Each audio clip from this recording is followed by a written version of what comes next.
Hello. Good evening, Good everyone. evening. Good evening, guys. Hello, friends. Good evening, guys. Hi, Evening, MJ. Terry, Good David. evening. David. Yeah, Yeah. MJ, Randy, of course. Randy. Yes. Thank you Right. guys for coming on board today. Yeah, Good to be it's here. Thanks for the invitation. Yeah. yes, that too.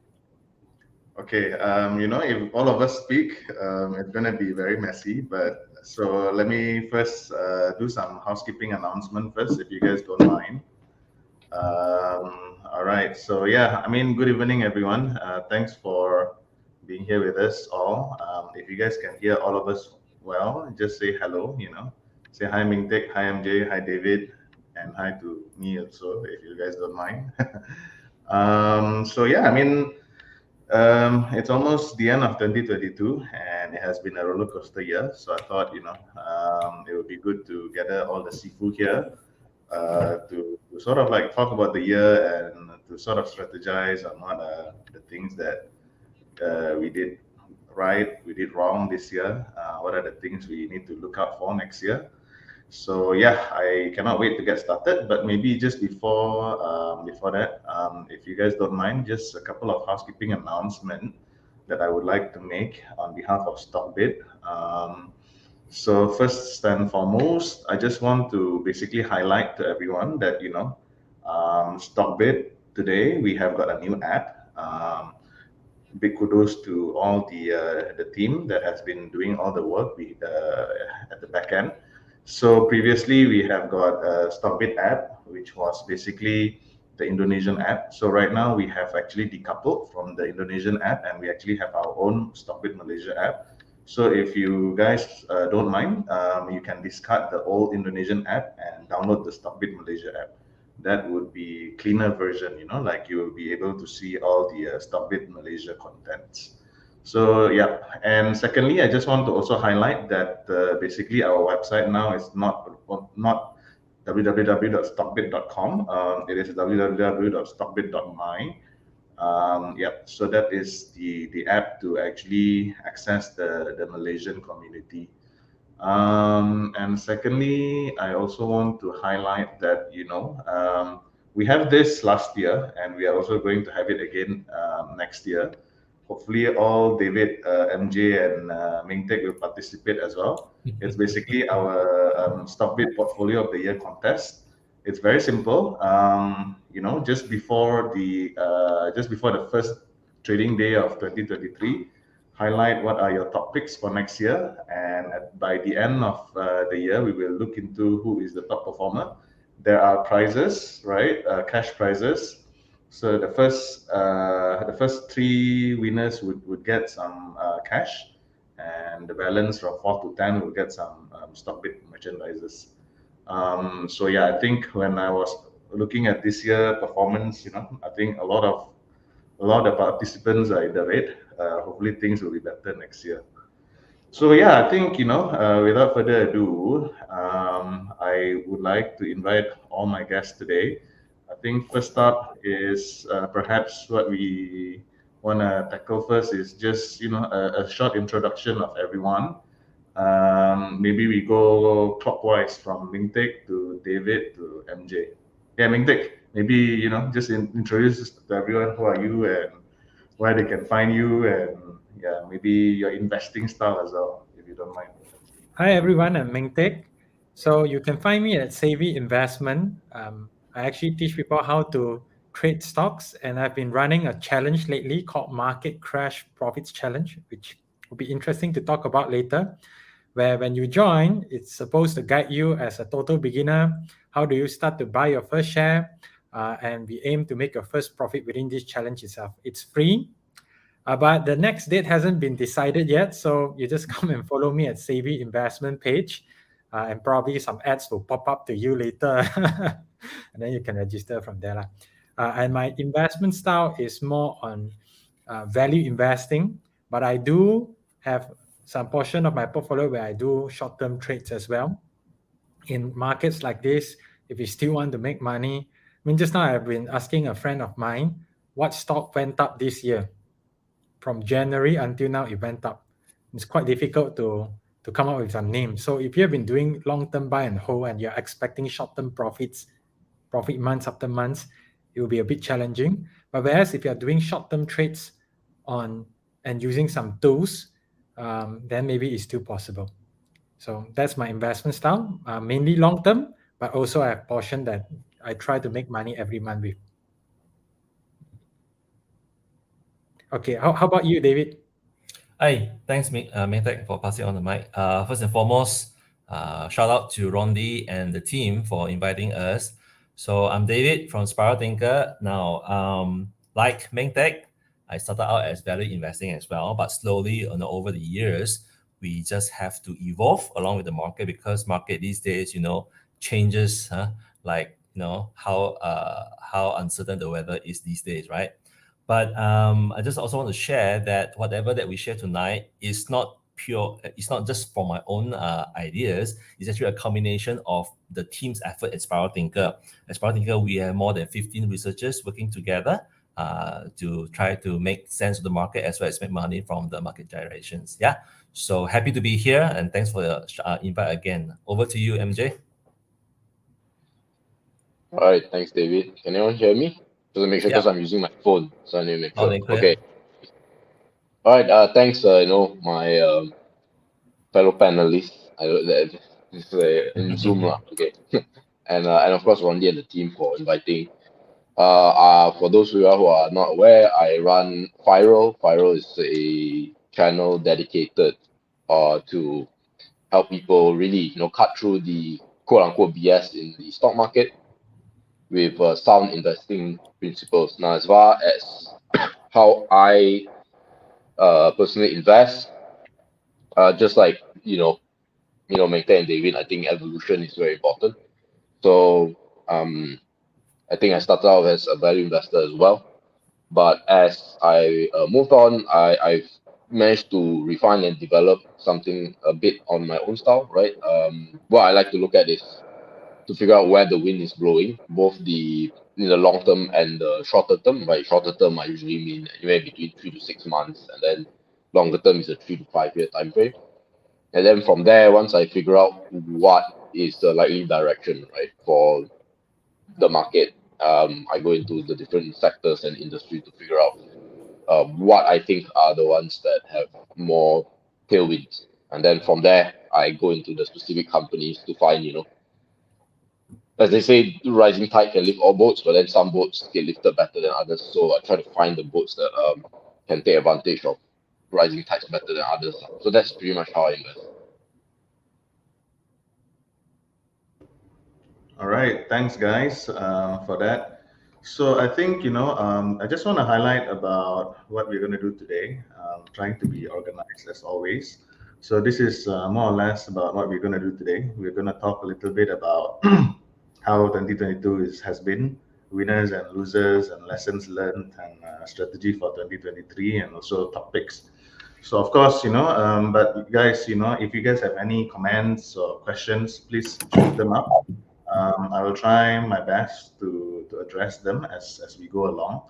But yeah, I mean, since all of us here are good friends, we'll try and make this very, very informal and very casual.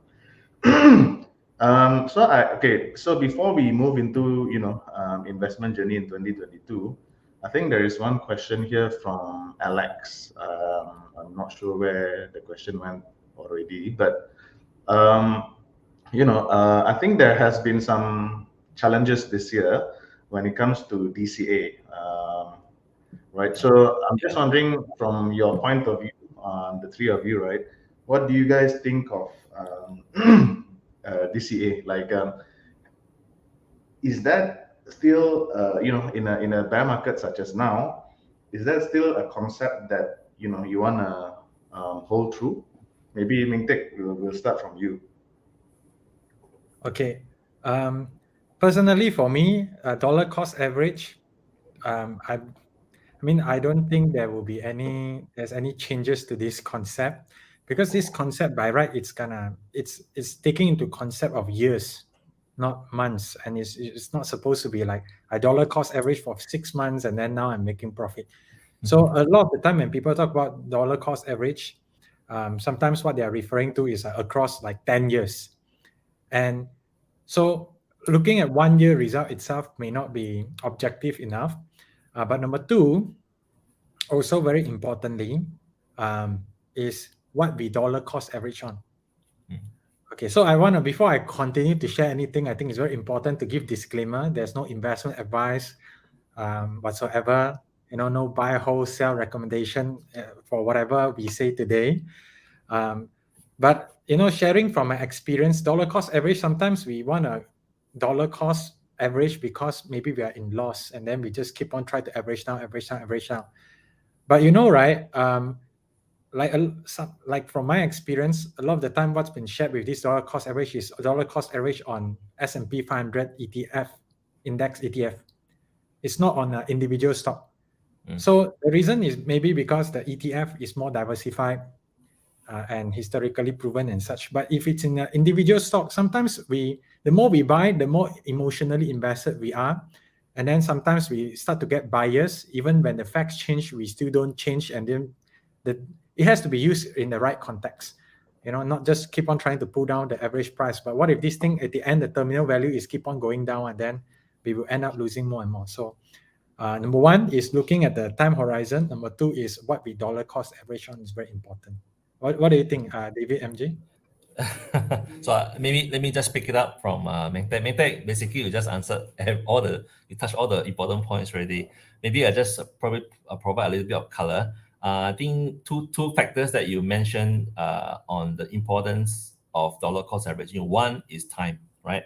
Now, when someone, an investor, uses the dollar cost averaging strategy for the investment journey, right? It already precludes that this is a long-term investment. So you're right. When you dollar cost, you shouldn't be looking at 6 months, 1 year, or even 2 years kind of investment return. It should be long-term. And two, the second factor they point out is about diversification. So you can apply DCA on individual stock, but then you've got to be really careful which kind of companies that you invest in. For example, it won't be very wise for anyone to dollar cost average on a highly cyclical stock, because cyclical stock goes up and down.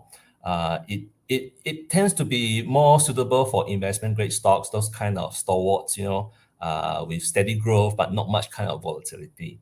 So I think I just want to add these two points. But I think you covered the basis already. What's your point of view, MJ? The best part about being last to answer is that the other two can answer for you. So I have nothing to add.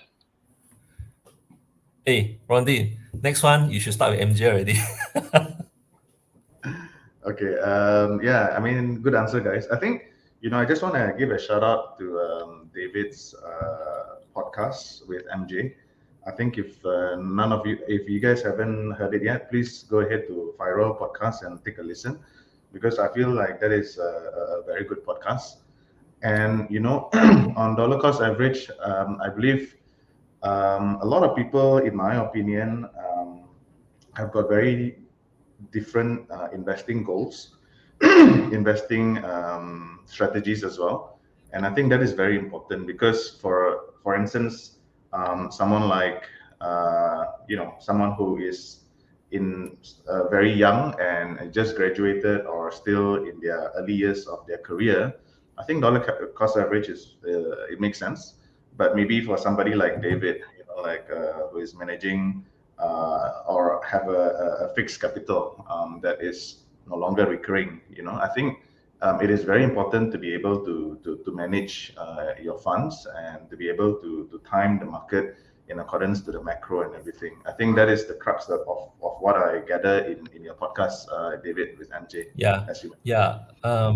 Dollar cost averaging works very well for those who do not have the kind of luxury to follow the stock market vicissitudes every now and then like us. Now, being full-time investor has its ups and downs. Being a passive investor using dollar cost averaging also has its pros and cons as well. So you just got to pick which one serves you better. There's no right or wrong answer here. Yeah, and I think Meng Teck also put it right in the sense that it is very important on what you dollar cost average on. Just now, David mentioned Stalwart's names and all that. I feel that the correct answer is basically compounders. So stocks of which you feel is a very good long-term compounder. They are in a very secular long-term trend. I think these are some stocks that of which you can actually do dollar cost averaging. And for me personally, for my personal investment, I just managed to pull this up. I find that it is very important to not blindly dollar cost average on one particular stock. Maybe you might have a basket of stocks, and I feel like there are different businesses of which you invest in your compounders, right? And there are some compounders of which the share price is above the business fundamentals. Then of course you don't dollar cost average in a particular month or during that period. You invest of which in which the compounder business is, or rather the price is below the fundamental line of the business. So I think that's just something that I want to add. Hopefully that makes sense. Okay, so I think let's get into, thanks whoever that was, Alex, for the question. Next, I guess I just want to go into everybody's performance in basically 2022. Why don't we start with MJ? How has 2022 treated you? What are some of your winners and losers? So as far as the stock market goes, I think 2022 has been quite a lucky year for me. At the end of last year, actually November, couple of two things. One, I manage money for family as well, family and friends, and there were some changes, and so I had to actually get off the market in somewhere in November, and only really get back into it somewhere in June. So very lucky, because that is exactly when the market started to tank. But the second factor is also when I look at how businesses are doing in the US, especially the manufacturing sector, right? You can see it's actually the growth is still there. It's just the decline in growth, right? It's almost like this is a post-COVID growth spurt, right? So these two factors made me sort of stay out of the market until closer to June or July. And this is also true for my team, who, we also run a portfolio for our members. And so generally it's been up. For me personally, it's up about 8%. And then for I won't say our team's portfolio, because we'll be announcing it in end of this month, which is very soon. So as far as winners and losers, specifically, I'll start with the losers. So you notice I use the word stock market because I'm also an investor in crypto. So if you look at crypto, I think the big loss that I had personally was definitely Luna. It's a pretty big one.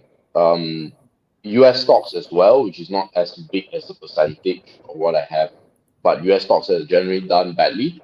I'll talk a bit about the lessons on the US stock part later on. And specifically in Malaysia, probably the biggest loser I have year to date would be Dufu Technologies, right? It's a stock that has made me very happy for the past since 2018, but then I think this year giving back some of the returns. As far as winners specifically would be Masterpack, right? Invested in Masterpack, I think 4 months back. It's done pretty well. Scomnet, I think some credit should be given to Rondi. He let me know of the existence of this stock. We visited management, so that's done well as well. And then this one surprised me. I did not expect this to be a winner, a big winner. It's Timecom.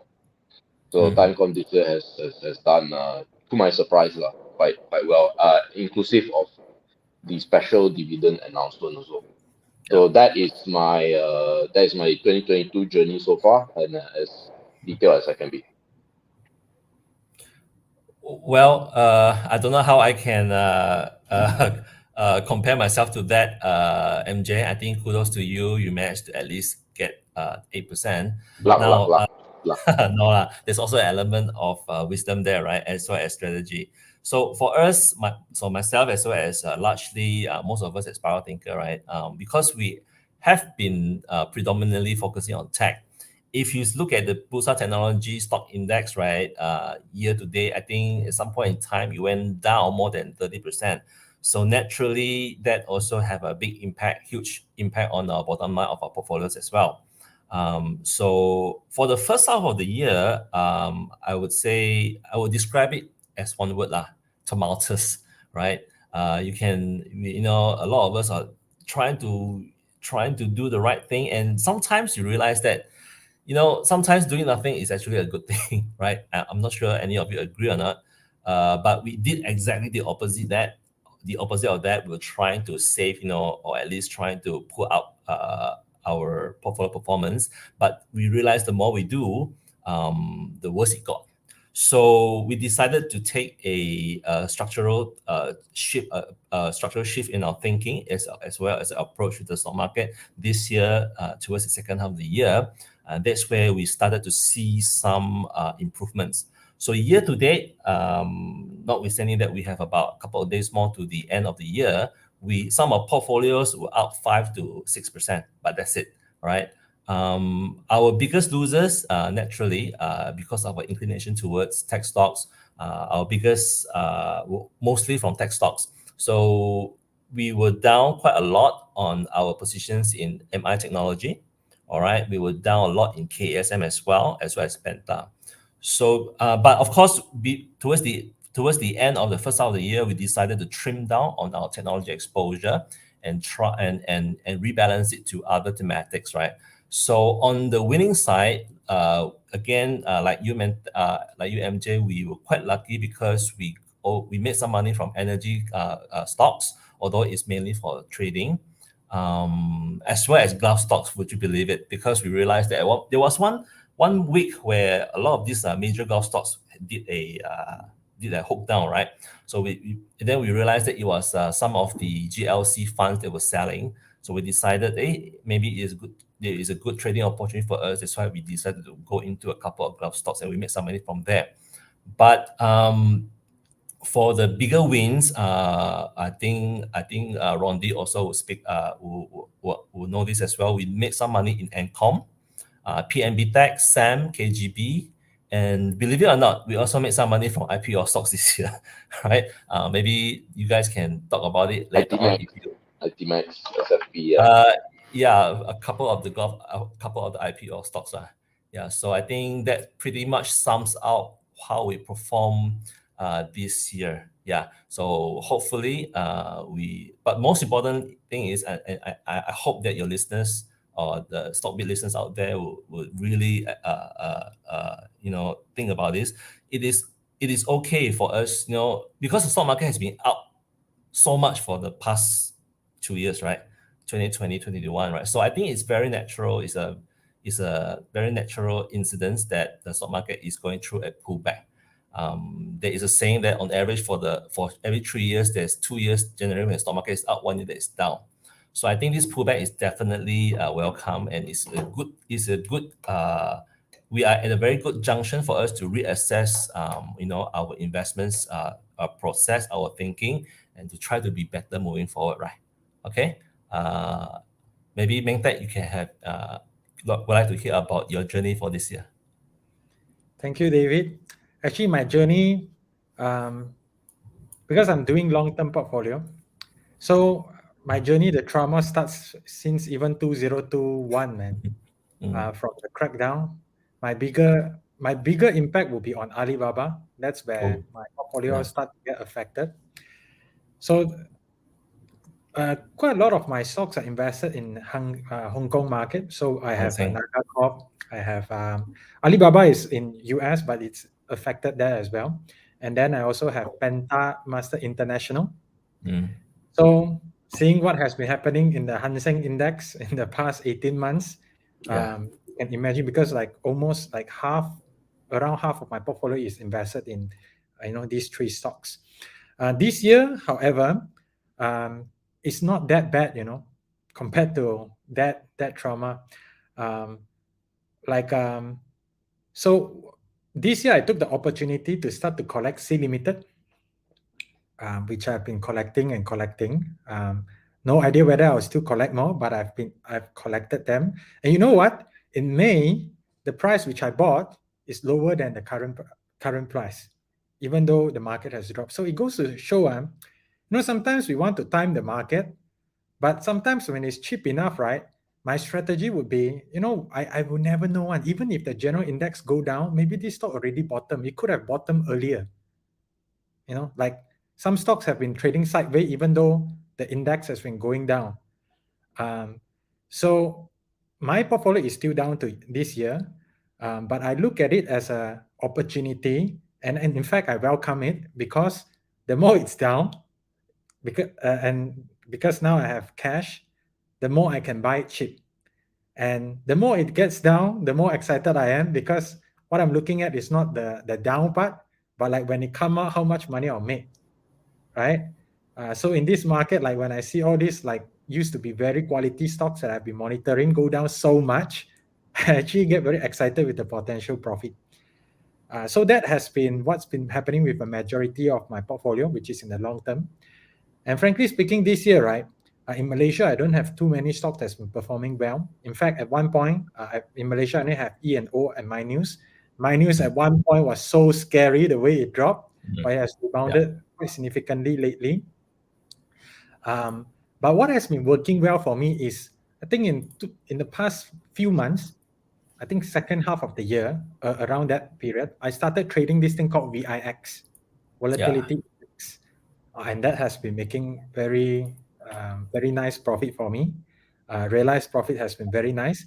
And then another thing that's been working very well for me, especially lately, is trading SQQQ, which is inverse ETF of the QQQ.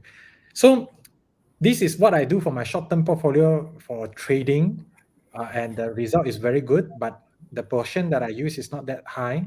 But what I learned from this experience is different market, we really need to re-engineer our skill if we want to still make the profit during that market itself. Like, just to be very clear, I don't think my long-term portfolio is a big problem or what. I mean, the fact that it's down, to me, is normal. Just to share that this year, throughout this experience, it forced me to learn new tools, new skill, and level up my ability to make money in all kinds of market. Okay, so that's my sharing. But in short, looking forward to what will happen in 2023. Okay, thanks guys for sharing. Yeah, I gotta salute MJ, right? That you have a positive return this year. I mean, I don't know how you do it. I also don't know. Okay, I also don't know. I'm like staring at about -10, -12, this year for my active portfolio. And if you're talking about biggest winner, for me personally, I think it's not so much about what stocks that goes up a lot. It's more about probably what I escaped, than what I got right.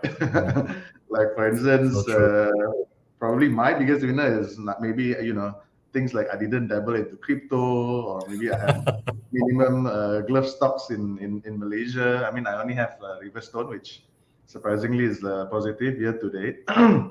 So I think that those are probably what I would say as my biggest winner this year. And I think, I was, I think I am pretty quick to get into cash. I was very fast to go above 50% cash this year because I saw what was happening. So I think that really helps in, I would say, just cushioning the downfall. Other than that, some of the winners, I think PNB Tech this year did very well throughout. And of course, that one I have to, again, as always, credit Mr. Teck from Stockbit, who originates that particular idea. And I personally went to Samalaju as well, and I saw PNB Tech with my own eyes, and I think that is a pretty good investment. Some of my other winners would be some midstream oil and gas names as well. Like Coastal did pretty well. I went into Schlumberger in the US. That one have to give credit to John Ho for introducing that stock. And I think my news was doing pretty well. I think we covered myself and Ming Teck, we covered it quite extensively in Stockbit. I think when EPF was done selling and the price of my news was like below 40 cents, it became a no-brainer in my opinion to really Sigabat invest into my news. So I think that has done very well, and I would like to give shout out also to Terence. I think Terence did one very smart investment this year in SCGM. It's just a special situational play. So yeah, I think those are some of the winners of that I would like to that I can say that I did well this year. But there are a lot more losers than winners.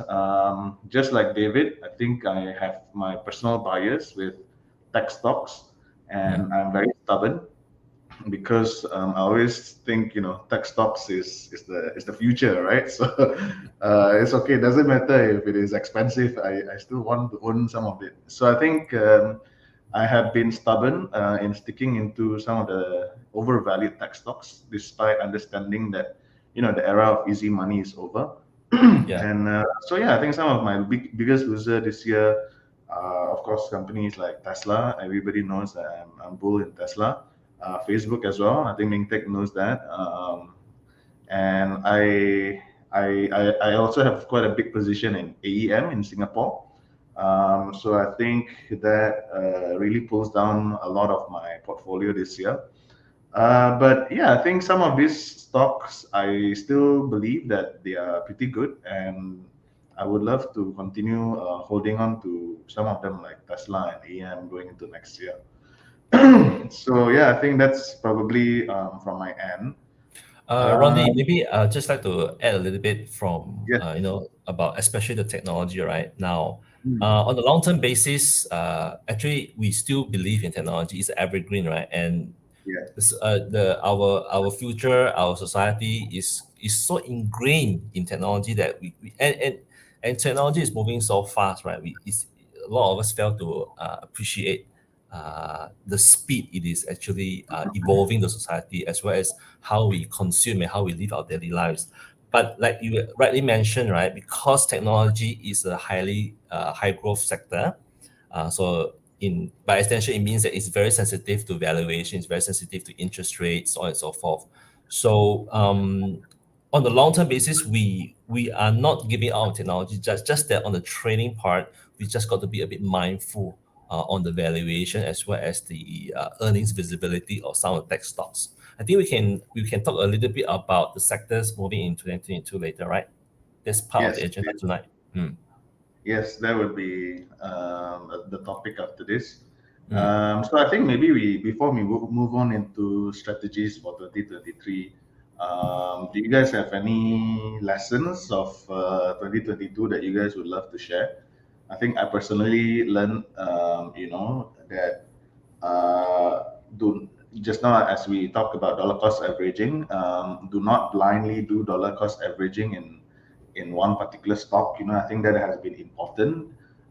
when you dollar cost average, in my personal opinion, if you are a long-term shareholder, as mentioned earlier, it is important to buy stocks of which the business fundamentals is still undervalued, or rather the share price is undervalued to the business fundamentals. I think there has been a lesson which I already understood before, but it became very clear in 2022 because for my personal investment, so stocks like Tesla, I think in MJ podcast of which I attended, and even in some of Meng Teck's chat, I always mentioned that I always know that, I've always felt that Tesla had been short-term overvalued from middle of 2020.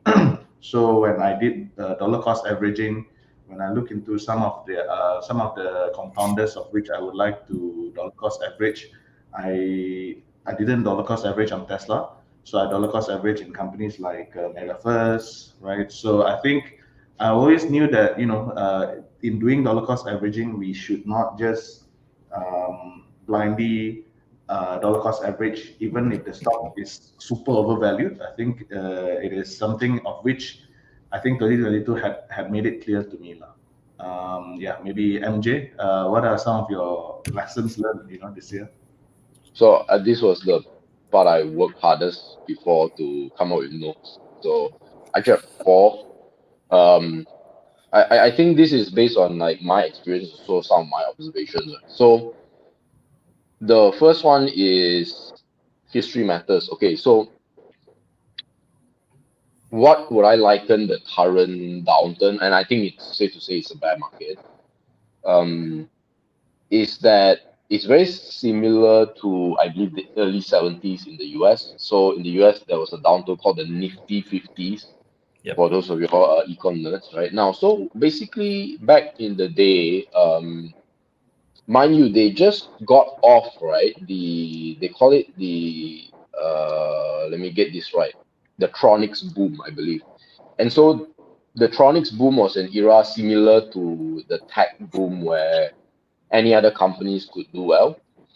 So what happens is that in the next market, in the next cycle, the market wised up and say, no, quality is very important. So we need to have high quality companies. So in that period, it was the Xerox and the Kodaks of the world. Believe it or not, McDonald's was actually a high quality growth stock back in the day, because as communism started to recede, more and more countries start to have McDonald's, right? So so a lot of investors, mutual funds and all that, started plowing money into these sort of high growth companies. And as long as like it's good management and the company is growing and is very, very good, who cares about valuation? I can tell you from my experience in my US portfolio and why it's down big, right? Is because in my head, right, I don't have as much time to look at my US portfolio.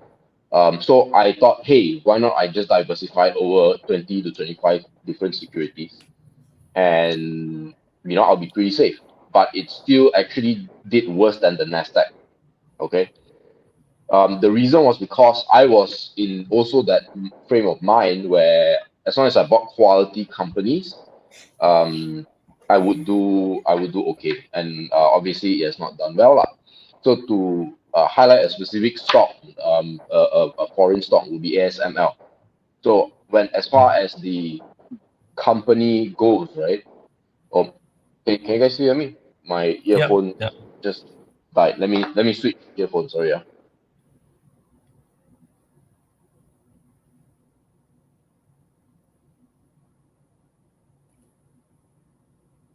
Well, how many earphones do you get? All right, so guys, I prepared a spare earphone because I need my Nice. earphone.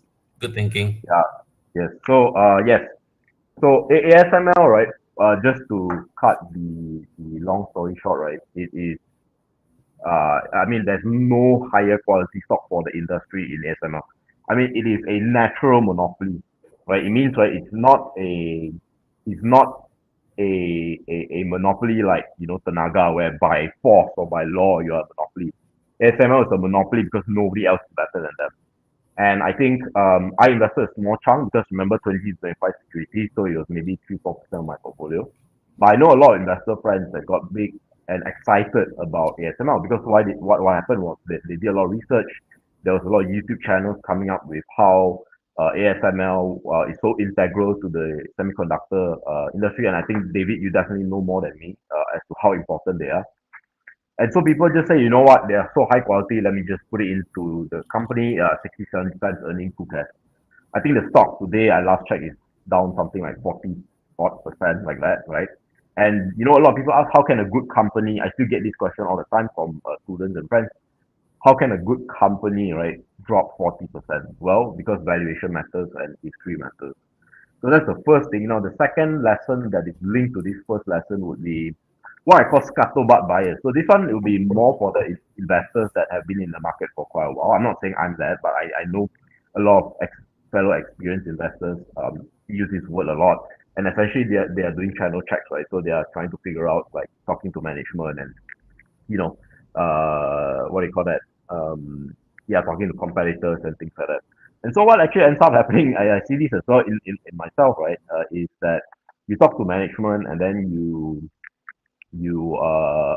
start to talk to analysts or whatnot, and then you buy some of these stocks, and then it goes up. So then you start thinking, well, it's due to my channel checks and my scuttlebutt. That's why the stock is going up. And of course, I think now I also know a lot of analyst friends who spend time with management, like discussing all the strategy and all that, and the stock's down 20% or whatever it is. So I'm just sharing this because sometimes we tend to overrate the value of having access to management or to some of these more qualitative aspects of the business when the market can give confusing signals. And then the third and final one is that macro is crucial. I think liquidity, interest rates, as I think David alluded to earlier, certain industries are quite sensitive, right, to changes in liquidity, so interest rates, money supply, and things like that.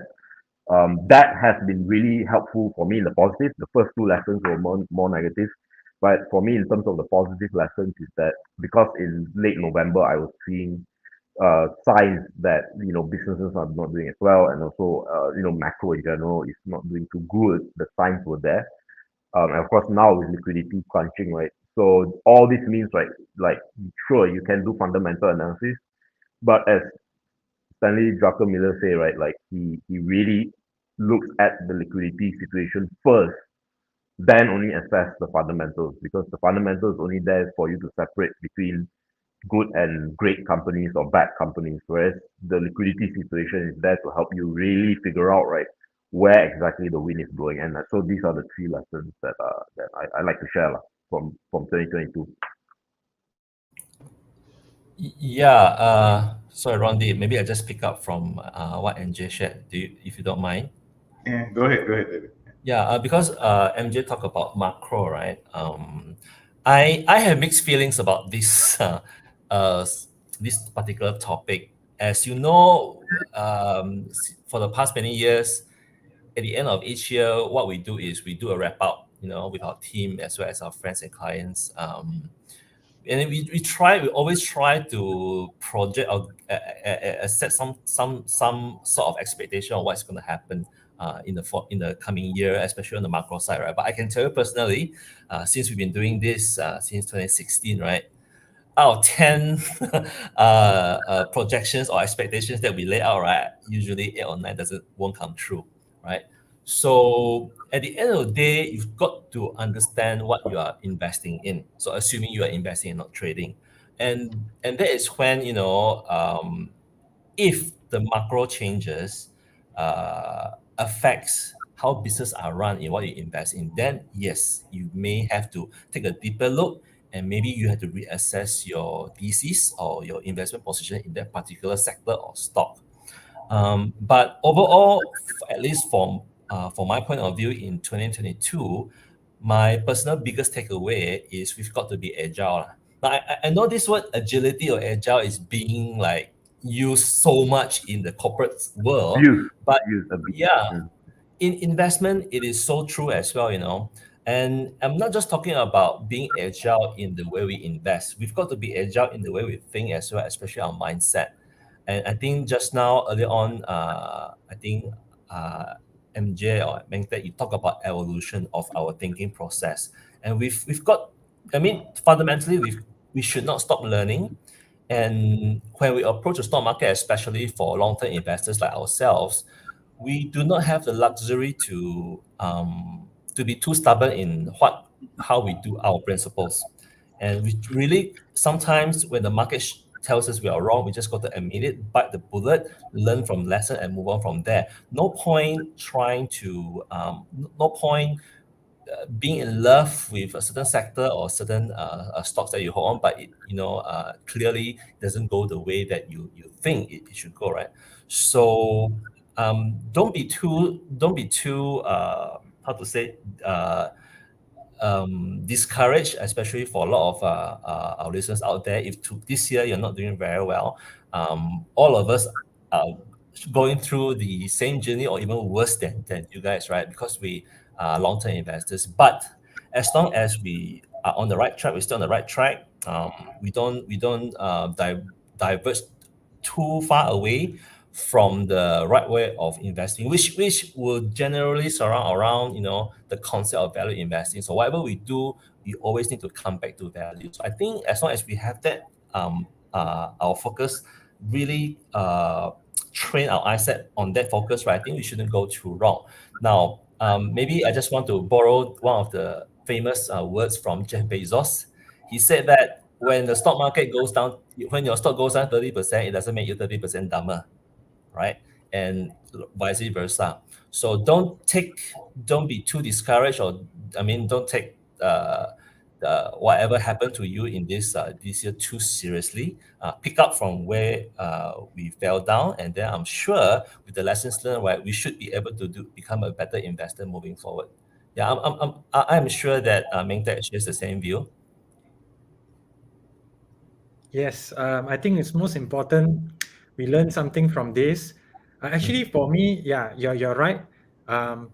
We learn something from this. Don't focus on the whatever potential, whatever paper loss or what. Is focus on the learning from it, the experience, and actually look forward. Don't just keep looking at the past, because if you keep looking at the past, keep dwelling on, why I didn't sell earlier, might as well look at what is the opportunity now. How can I from now come back, not just to where I was, but much higher using the current market. I think that is much more productive to focus on. But I want to give credit to Rondi. Early of the year, he actually shared with me, higher interest rate, be careful with your loss-making stocks, all these companies. And he shared. And I listen, and I do agree with him that there are risks here, but there's a difference between agreeing or understanding on surface versus really masuk. So I give example. Okay, but even though he shared that, I didn't change my strategy, because memang I'm long term, and my strategy is buy and hold. So if I believe in it and the price which I bought, I feel it's fair, and from fair it become undervalued, and from undervalued become even more undervalued. I mean, I can't control that. The only thing I can control is like going in batches.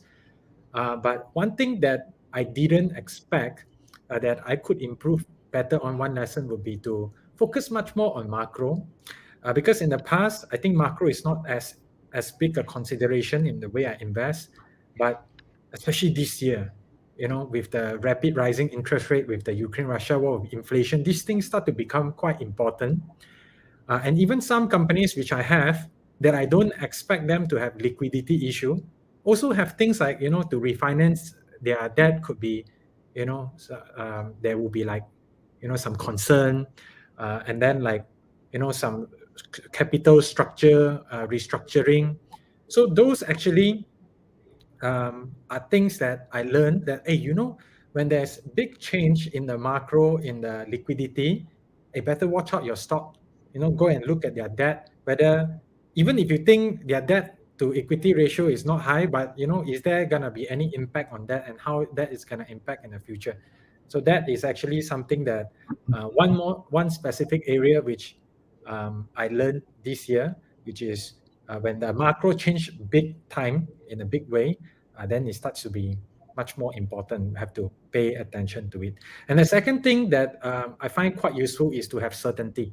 So I think like maybe Rondi in the earlier of this year, from the news and from his understanding, he's quite, he feels more confident, on the market direction. Whereas I'm like, actually I don't know where this thing will head, and I didn't really go and, have a very strong certainty where it will go. But once things start to get clearer that we are in a bear market and how it will spiral more and how things can get worse from here, I adapted my strategy. That's why I started trading SQQQ VIX.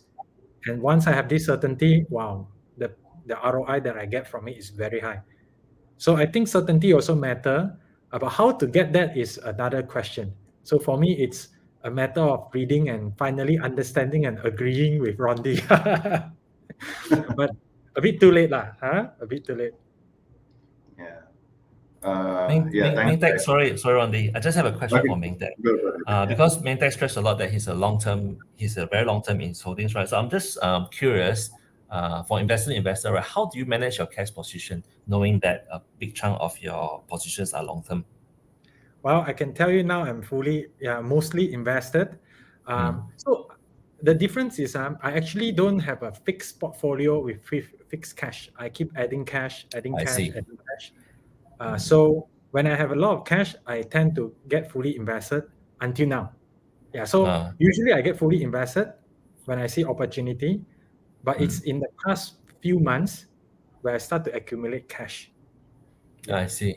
So I think, I wish that I have your luxury for keep on topping up cash. That is one of the it's things a bit different because I'm not managing funds for others, right? So I see. it's my personal fund. So I can have a cash flow from my place to invest more. Great to So hear that. the stress of timing the market is not as high.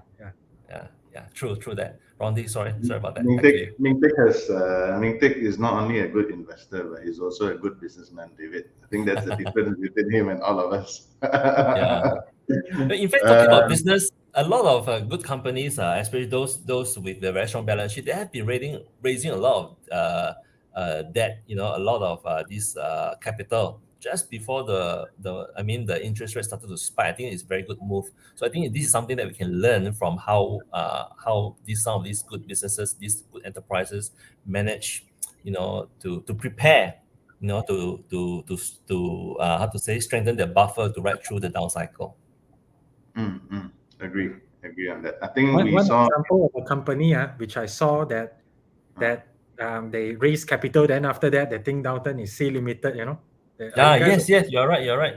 And not just see, the big boys like Amazon, Apple, they have been raising capital like no tomorrow, way earlier this year or even last year. Wonder whether they do it like by chance or it's like some foresight, man. If it's foresight, it's like wow. I'm sure they have their own team of economists as well as financial.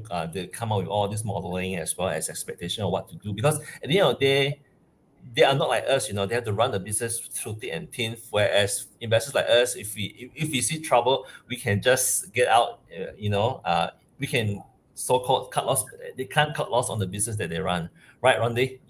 I guess you agree as well, right?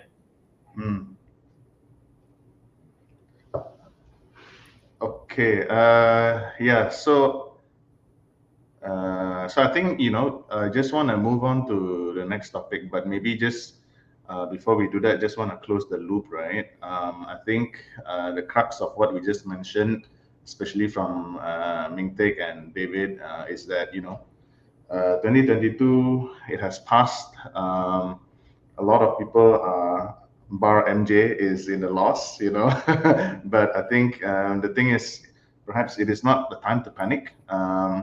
Neither it is it a time to wonder whether the good old days will return. I think more than anything, it is a time to pause, reassess, and adapt quickly. So you can look back what Mr. Market has taken away from you this year, lah.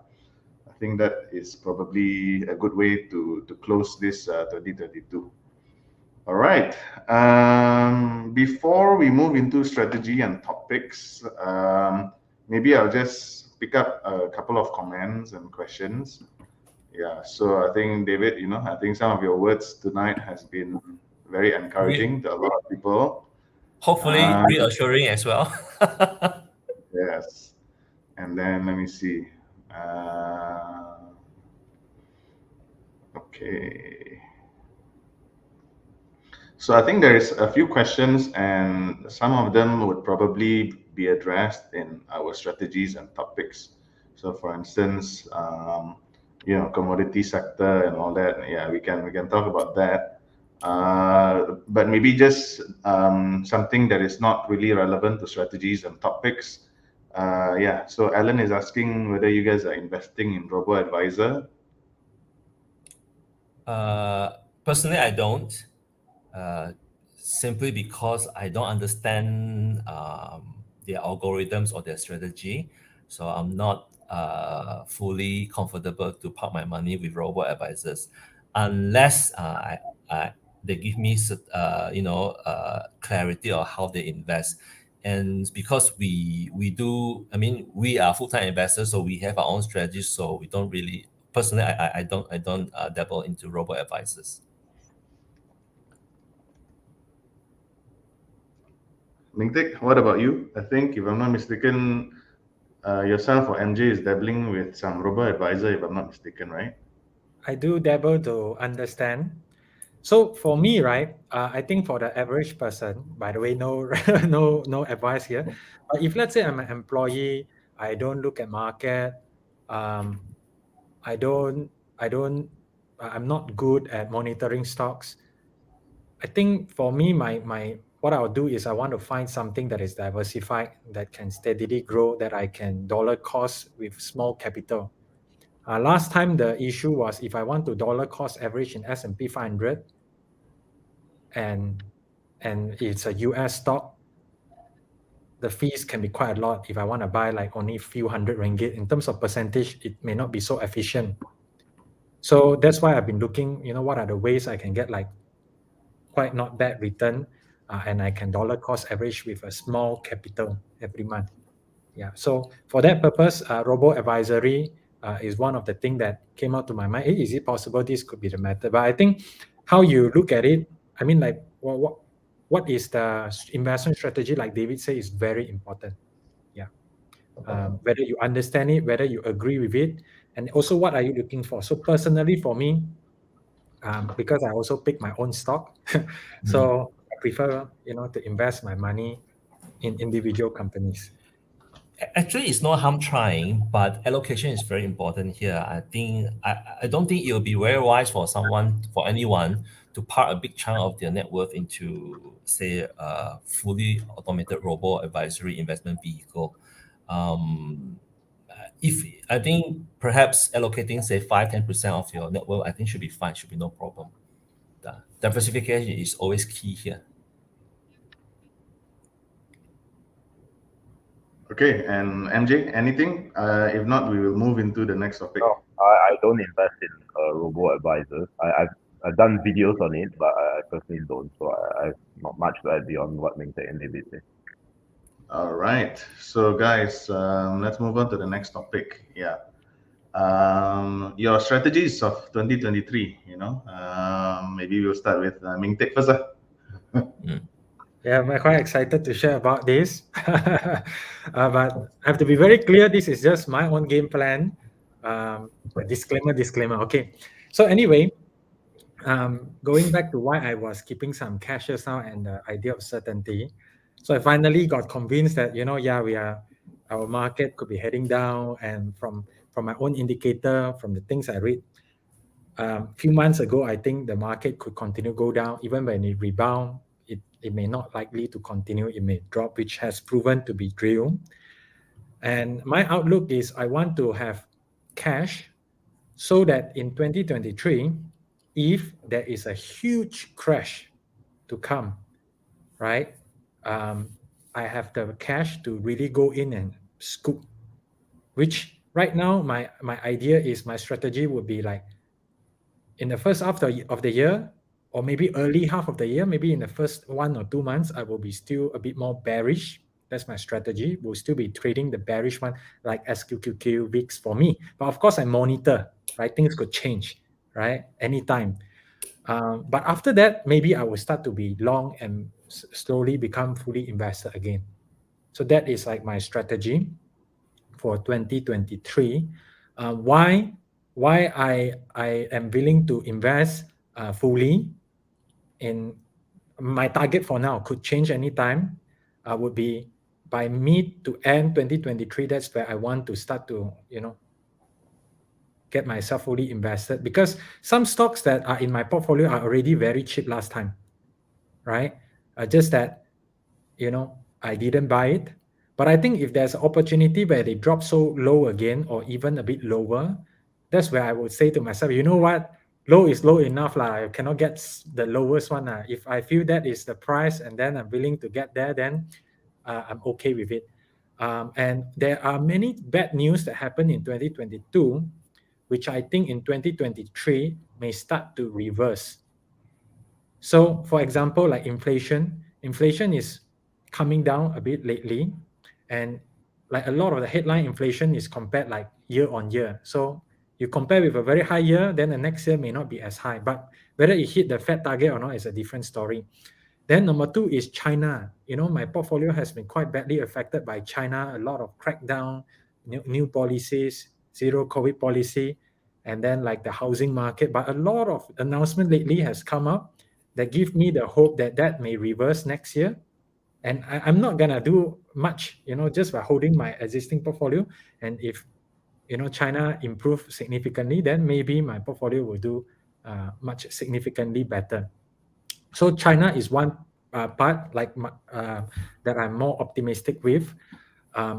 As far as US, US, I think with the interest rate situation, maybe next year that's not going to be the main focus anymore. Maybe next year the focus will be more on recession. But even that recession, seeing the report, the result, the numbers out, I don't think it's going to be so deep. It's not, and also it's been expected. A lot of people expected it now. So I don't know how bad it can be. So that's why I'm quite optimistic, with the second half of 2023. Yeah, I agree a lot with what Meng shared just now. So Rondi, maybe I'll just pick up from what Meng left off. I think for the first half of the year in 2023, I think a lot of us are projecting or expecting market to at best go sideways, or maybe even have a bit more severe drawdown than what we have experienced in 2022. And the reason being, this particular phenomenon, this particular point of view, we call the Davis double attack. I believe I mentioned this during the podcast with NJ and Fyro, right? Now, the market valuation is influenced by two factors. So one of them is the valuation, which a lot of people use PE, price to earnings ratio, which is very sensitive to interest rates. So I think for a big part of 2022, the market has already been pricing high inflation, high interest rates. Now, there's a second player here, which is the earnings recession. Now, with high interest, I think it's very normal for across the board, a lot of businesses will at least find it even harder to grow. So if they cannot grow, well, you can see it already. A lot of big companies are laying off, they are freezing hiring, right? And when that happens, consumption is definitely going to go down, right? Demand will slow down in 2022. So I think the market has not really priced in that second element yet. So, but that said, right, humans, market is made of humans, and we are very reactive. The central banks around the world has been doing a very good job to manage the expectations. So I don't think we will have that kind of a big surprise that we experienced in 2008 or even in the dot-com bubble crash, right? But that doesn't preclude that there is possibility of another severe drawdown. So for 2023, our top strategy would be to remain nimble.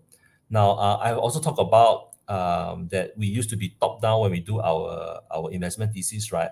But for the big part of the first half of the year, next year, we will be focusing more on bottom out stock picking as well as trading. So in that regard, by extension, it also means that our cash position will still be on the high side. But when we execute trading, intensive trading, it may cause our cash balance to fluctuate, right? So that's part of being nimble. But moving on to the second half of 2023, or even towards early 2024, right? I agree with Meng Teck. That is where we believe that a lot of this bad news should be priced in by the market. And I think a lot of us know that the stock market, the equities market react way ahead of the economic cycle, right? So for the second half, for the better second half of 2023, for myself and my team, we will be refocusing back on value growth stock, tech sectors that has been beaten down, maybe later on when we talk about our stock pick, our sector picks, we can talk about that. But we will be gradually accumulating some value growth stocks, value growth sectors, especially towards the second half of next year. So that for now, that is our our big picture strategy for 2023. But like what Meng Teck said, things can change. We just got to be reactive and adapt to the market changes. Yeah. And Yeah. We are not addressing the sector and the sector picks right now, right? You can if you want to, no problem. Okay, then I can, yeah, sure. So for 2023, I think, I'm keeping it simple. I generally focus on defensive stocks. If you talk to me personally and if you follow, my channel, that's what I've been talking about a lot more. And also some of our paid programs. Defensive names or plays, so typically these are companies that are less sensitive to the business cycle, right? So I'm not saying that these are the sectors that I'm interested in, but sectors that would resemble this kind of that would be defensive or nature would be, guess what, defense companies. So if you are a global investor, those that are selling weapons essentially, telecommunications companies, healthcare, things like that. The second strategy would be, since now interest rates are expected to rise, or at least the Federal Reserve already said that they will rise, cash has become more attractive, which means two things. One, either you get more cash as a percentage of your entire portfolio, or you fill up your portfolio with stocks that are free cash flow because now cash is more attractive. Whereas in the past, it wasn't as attractive. That's why companies that had great free cash flow trailed in terms of returns when compared to companies that earn nothing, right? Which is essentially echoing Rondi's point, right, that he made earlier this year. And then the third one would be valuation strictness. So I think now valuation has become a lot more important. So 2020, 2021, everybody is like, PE is lame and old and things like that. Now I think it's slightly less lame, still a bit lame, but it's slightly less lame. So that is the strategy. Yeah, these are the three things I would do.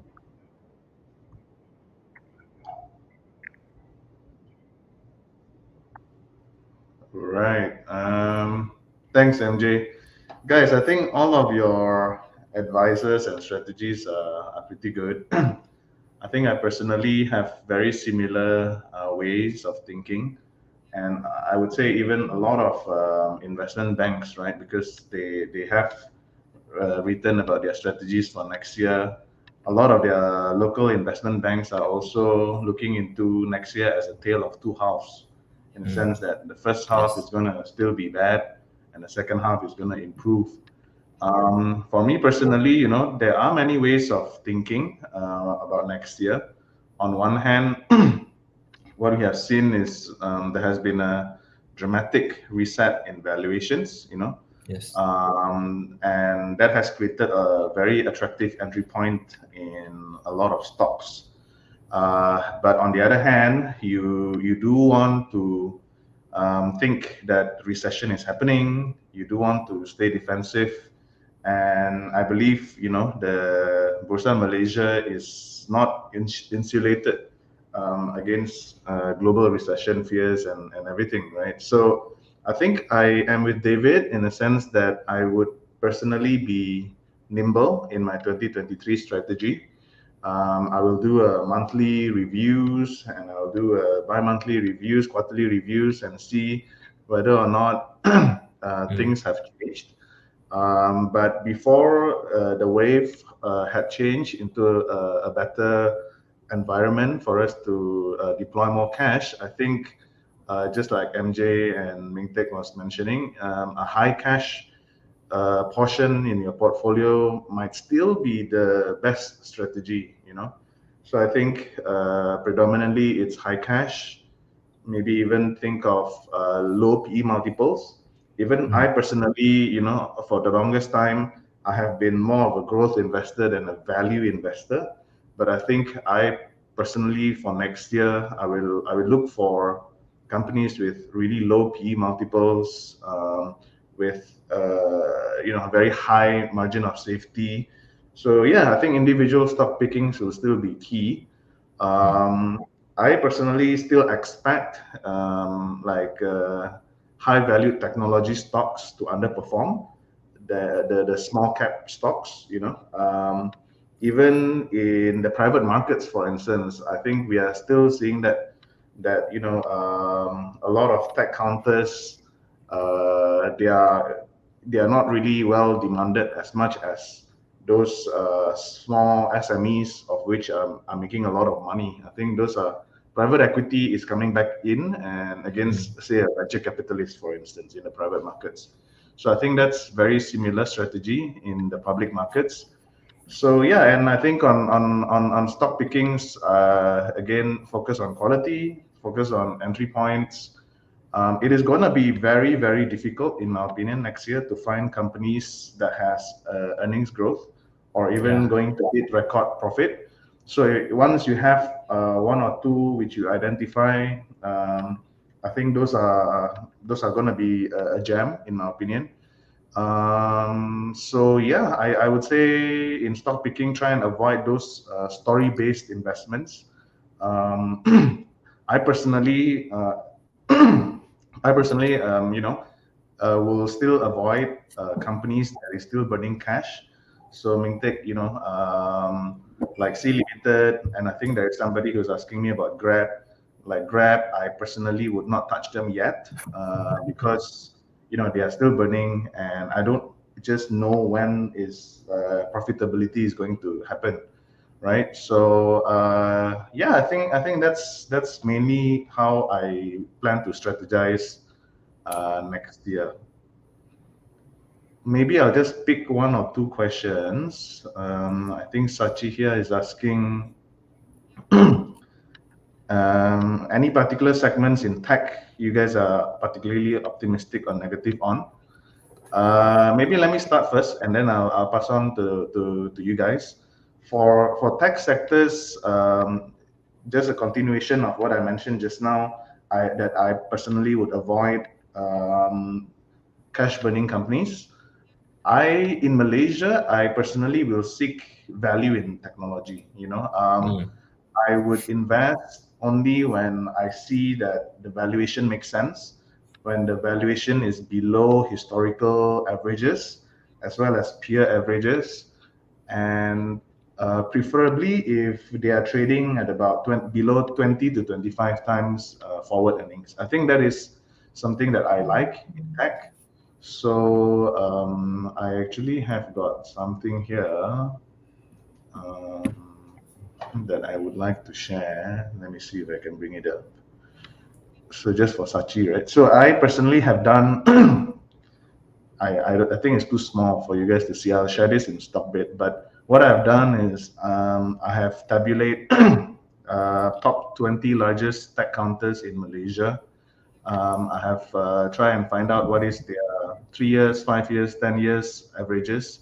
What are their forward earnings that is being projected by the analyst. And I see basically what are the sort of stocks what are the sort of tech counters in Malaysia that is actually trading of which their forward PE are trading below their historical averages, below their peers' averages, and of which have got very, very solid balance sheet. Honestly speaking, Malaysian tech counters, as what David mentioned, have got a lot of companies that have very, very solid fundamentals. So yeah, I personally would be playing around this area for technology counters in Malaysia, as well as I would say like the loss-making tech counters. Yeah. David, what about you? I think good question from Sachi. But I have a really long answer to this question. So let me try to summarize as briefly as I can. But by virtue of that, I think at least for my answer, I'm also talking about semiconductor industry as sector as a subset of technology sector as well. So I think let's start with the NTDCs. There will be a big part of this sector that is not going to grow well in 2023. One of them would be, I think, the contract manufacturing or the EMS players, because unfortunately, being a EMS or CM, right, your business is very much tied to your principal, right? So whether you are serving principal clients like the big brands like Dyson, iRobot, and whatnot, right? And just like as you mentioned, with inflation, with high interest rates, the consumption of some of these products may actually go down, soften next year, weaker next year. So in fact, a lot from our channel checks, a lot of these CMs, their clients, their principals are already pulling back their orders. They are freezing the orders because in fear of a slowdown in consumption or demand. So I think, and coupled with that, we got issues of high costs like labor costs, raw mat, so on and so forth, right? That will really eat into their bottom line. And we know that EMS, this particular sector is really about volume. It's not really about margin. So I think that will have an impact on them. Then secondly, notwithstanding that we are long-term on the semiconductor, right? But I think there's one particular sector, and guys, feel free to rebut on this, right? We can debate on this. At least for us, we are not so confident or not so positive on the ICE automotive semiconductor market, right? Because when I say ICE, I mean internal combustion engine.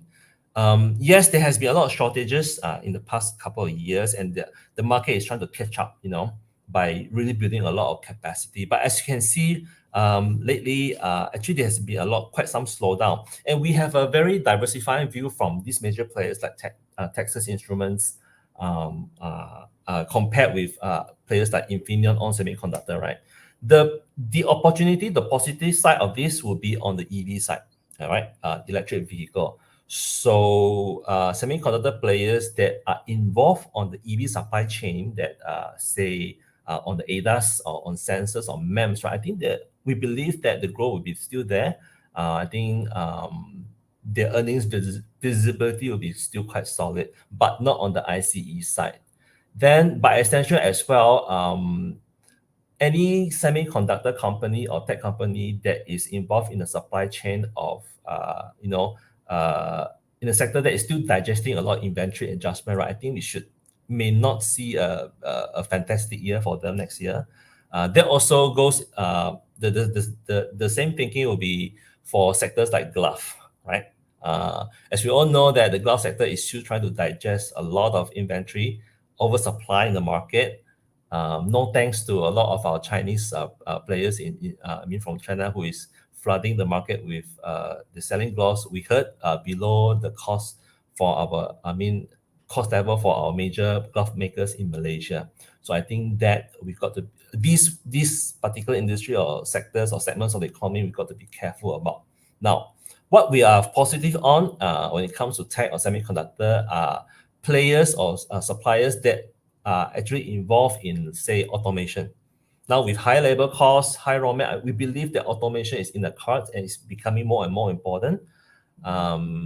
We were just talking to in Penang, and for the past couple of months, we've been talking to a lot of listed companies, the management. They all were talking about the challenges to hire engineers, hire labor, all right, skilled laborers, technicians, right? So that is why a lot, actually it's good that I believe that this is a good process that we're going through. It forces a lot of these companies to spend money on automation, right? So I think we've got a lot of good equipment players listed in Malaysia, in KISC, that are specializing in this automation. Then other than that, I guess some of the semiconductor players that are involved in the medical industry, the healthcare, I think they should, because by virtue of the medical industry is more stable, the demand is not as volatile as the consumer devices. Then I think for at least, and then back to the EV, right? We have been talking about this since earlier of this year or even late of last year. It's about the third generation semiconductors. So we believe that, you know, semiconductor equipment players that are involved in SiC, silicon carbide or GaN, right? That is where I think for the next couple of years, we should see an inflection point in the growth of this demand for this semiconductor, right? Then I guess for tech semiconductor, that's generally our view to answer Sachi's question. Apologies for the lengthy answer. It's very informative. Yeah, just sharing our view. It's not about a whole advice. We are not qualified to give advice here. Yeah. David is the master in tech and semicon. No. I'm riding. Please don't say that. I'm just riding on the shoulders of giants that and a lot of these views are really a combination of my team's research efforts. All right, MJ and Meng Teck, anything to add, or maybe we'll move on to another question. MJ? Yeah, go first. Meng Teck, go first.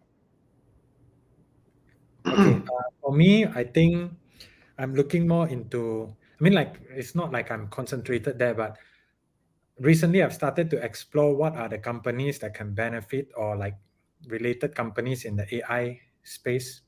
Yeah, I think potentially this space may start to accelerate. Yeah. So I want to benefit from it. Sorry, Meng Teck, since you brought this out, right? So I think it's a very good point. We are also eyeing this. And one of the possible black horse that we are eyeing closely, although we are not too certain about this, but we are keeping a close eye, is actually the memory space.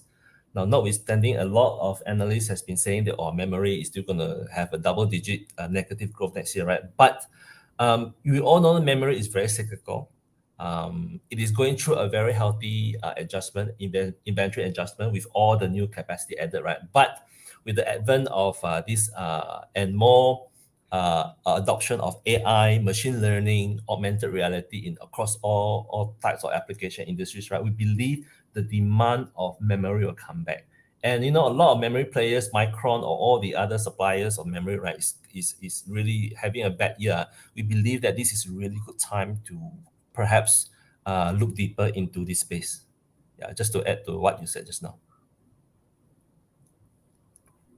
Yeah, I don't think I can add too much beyond what Bo you said. The only thing I would say is just tying back to my 2023 strategy where I'm looking at defensive. So just to give a case study, I'm not saying I own any of these stocks. I'm not saying I don't own any of these stocks, but if I were to invest in tech, it would also be in the more defensive areas of tech. So if I give a specific example, right, let's take something like Frontcan and perhaps Getronic. So we know that company like Frontcan, right, they are very linked with a certain Taiwanese company, very indirectly linked to them, and they essentially do cleaning services, right? Very plain vanilla, very defensive, things like that. Whereas for Getronic, they are very much tied to the consumer electronics sector, which is cyclical. So I'm just saying, using what I said earlier on, right, on getting into defensive companies, if I were to get into the, to be specific, tech manufacturing industry in Malaysia, I would favor a company like Frontcan more than Gtronic going into 2023. That's the only thing I'll add beyond what all the good points that have already been added. Yeah, since you mentioned about Gtronic, MJ, interestingly, I think we came across a report. I can't remember. I think it should be from M Invest that mentioned that Gtronic is also venturing into ADAS, advanced driverless assisted systems, right? And that caught our attention, and we tried to reach out to management, but so far we have not heard anything from them, or they are busy with trying to get more businesses. So perhaps, hopefully, we get more clarity with them in the next briefing or earnings results. Yeah, I think that's something for us to look forward to. Okay, guys, I think I would love to continue talking about tech, as it's something I love, but I think we need to move forward. I think there's another question here, another sector. So Gogo here is mentioning commodity sector have been one of the most promising sector this year.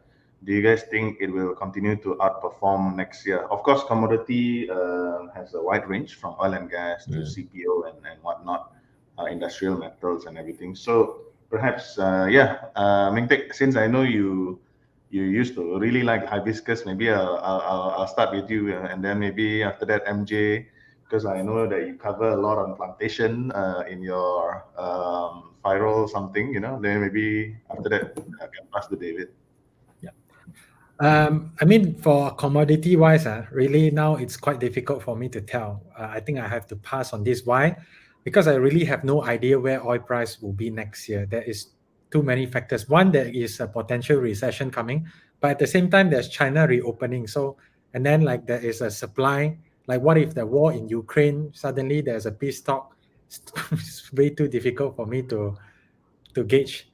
Hence, I personally, right now, I've not been, big in any, or I've not been trading with the commodity sector in mind for now. So I think I have to pass this question to MJ or David or Rondi. Yeah, so just I want to disclaimer, right? The reason we did palm oil is not because we're experts, or in fact not even because we are that interested. It's because at that point in time, palm oil prices were going up, palm oil stocks were doing well, so we decided to do a session to see if we get the interest that we want. I think Meng Teck, what I'm talking about, right? Marketing. So anyway, so I don't much talk about palm oil specifically, but as far as commodities are concerned, this is very interesting. One thing we have seen over the past 6 months, right, is I was actually surprised to find that there's such an index. Actually, it's called the Supply Chain Pressure Index. I think the New York Fed have this index, I think. So yeah, it has essentially been going down. But so you would think, well, if the supply chain and all that will go down, that would affect, commodity prices, right? Especially oil, and it has to a certain extent, right? Oil is trading at like 80s, 90s, somewhere there right now, and it has stayed there, right? Whereas if you look at how the supply chain index has moved, it has plunged, right, more than 50%, and yet, when we look at oil, right, it hasn't done the same. But when we talk about commodities, we have to recognize that there are a lot of commodities out there, right? Even corn, wheat, lumber, coal, and things like that. So it's I think the question needs to be a bit more specific to the exact commodity. But as a general point, I will call myself over the next 3 to 6 months mildly bullish on commodities. Specifically like in the mining area. So I know I mentioned earlier on that I'm going to be a fan of defensive coming in 2023, but the one area that I will be looking at, more cyclical would be commodities, right? And oil and gas, coal, Rondi, silicon, stuff like that. I think the next 3 to 6 months they'll be better. But beyond that, I can't see. So I agree with Meng Teck. I think some of these things we can't really see beyond a certain time frame. Yeah. So those are my thoughts. Okay. For commodities, I agree with you. It's very broad, the definition, but we do have our own opinion, especially on the energy market. I think on the first level thinking, right, everyone knows that we should just follow where the money is flowing to. So in this regard, everybody knows that money is flowing into new energy, renewable energies, right? So I think that's given. But there is also a second and third level thinking, especially this is an idea championed by Howard Marks, right? So we got really to look deeper in it and see how this trend will affect, the traditional energy market, especially oil and gas. Now, because money is not flowing into this sector, right? There are not a lot of new supplies. There are not many new mining, not many new oil fields that is being coming online, right? So, but the demand is still going to be there, like it or not. I personally do not think that all the vehicles is going to go electric in the next couple of years. We are going through a very slow inflection point, but definitely it's on the long term we are heading there. But at least for in the short term, maybe say 2 to 3 years time, right? We believe that energy is still going to be very valuable. The demand is still going to be there.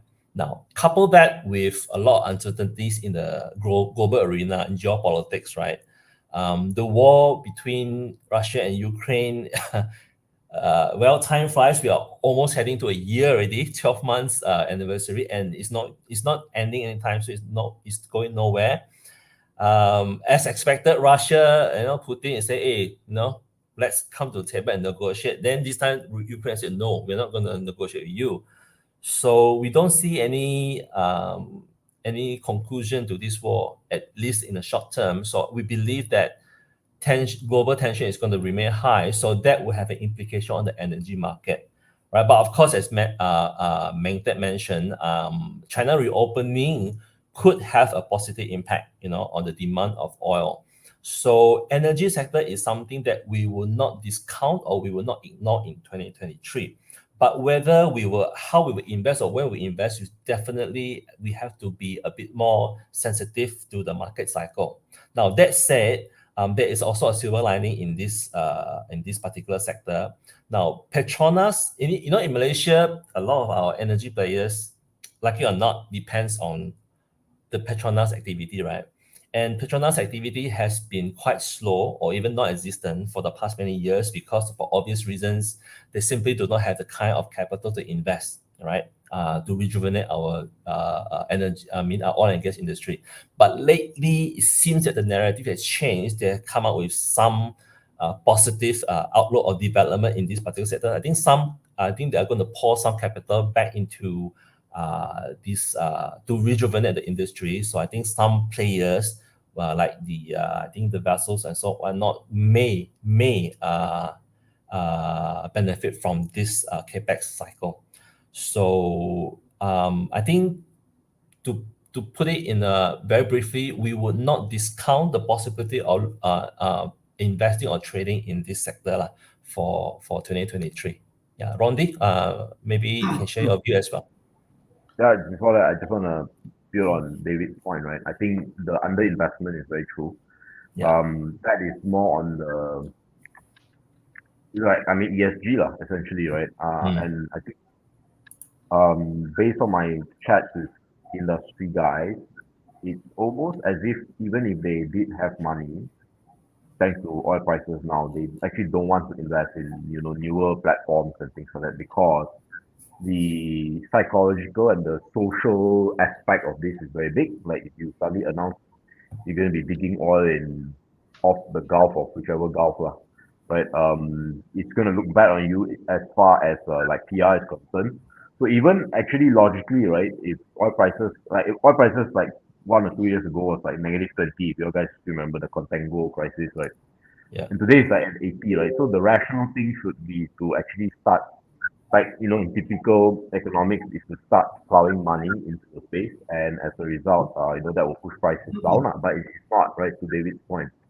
And as a long term, when it comes to renewables, I've always been a renewable skeptic. What that means is not that I think renewables will not exist, or I think it's a scam or anything. But I think that renewables replacing fossil fuels, that I think is a pipe dream. For the very simple reason, in a simple couple of sentences, right? The sun doesn't always shine and it's not raining all the time. and everyone is afraid of nuclear. So a lot of countries in theory they should be doing nuclear, but they are not.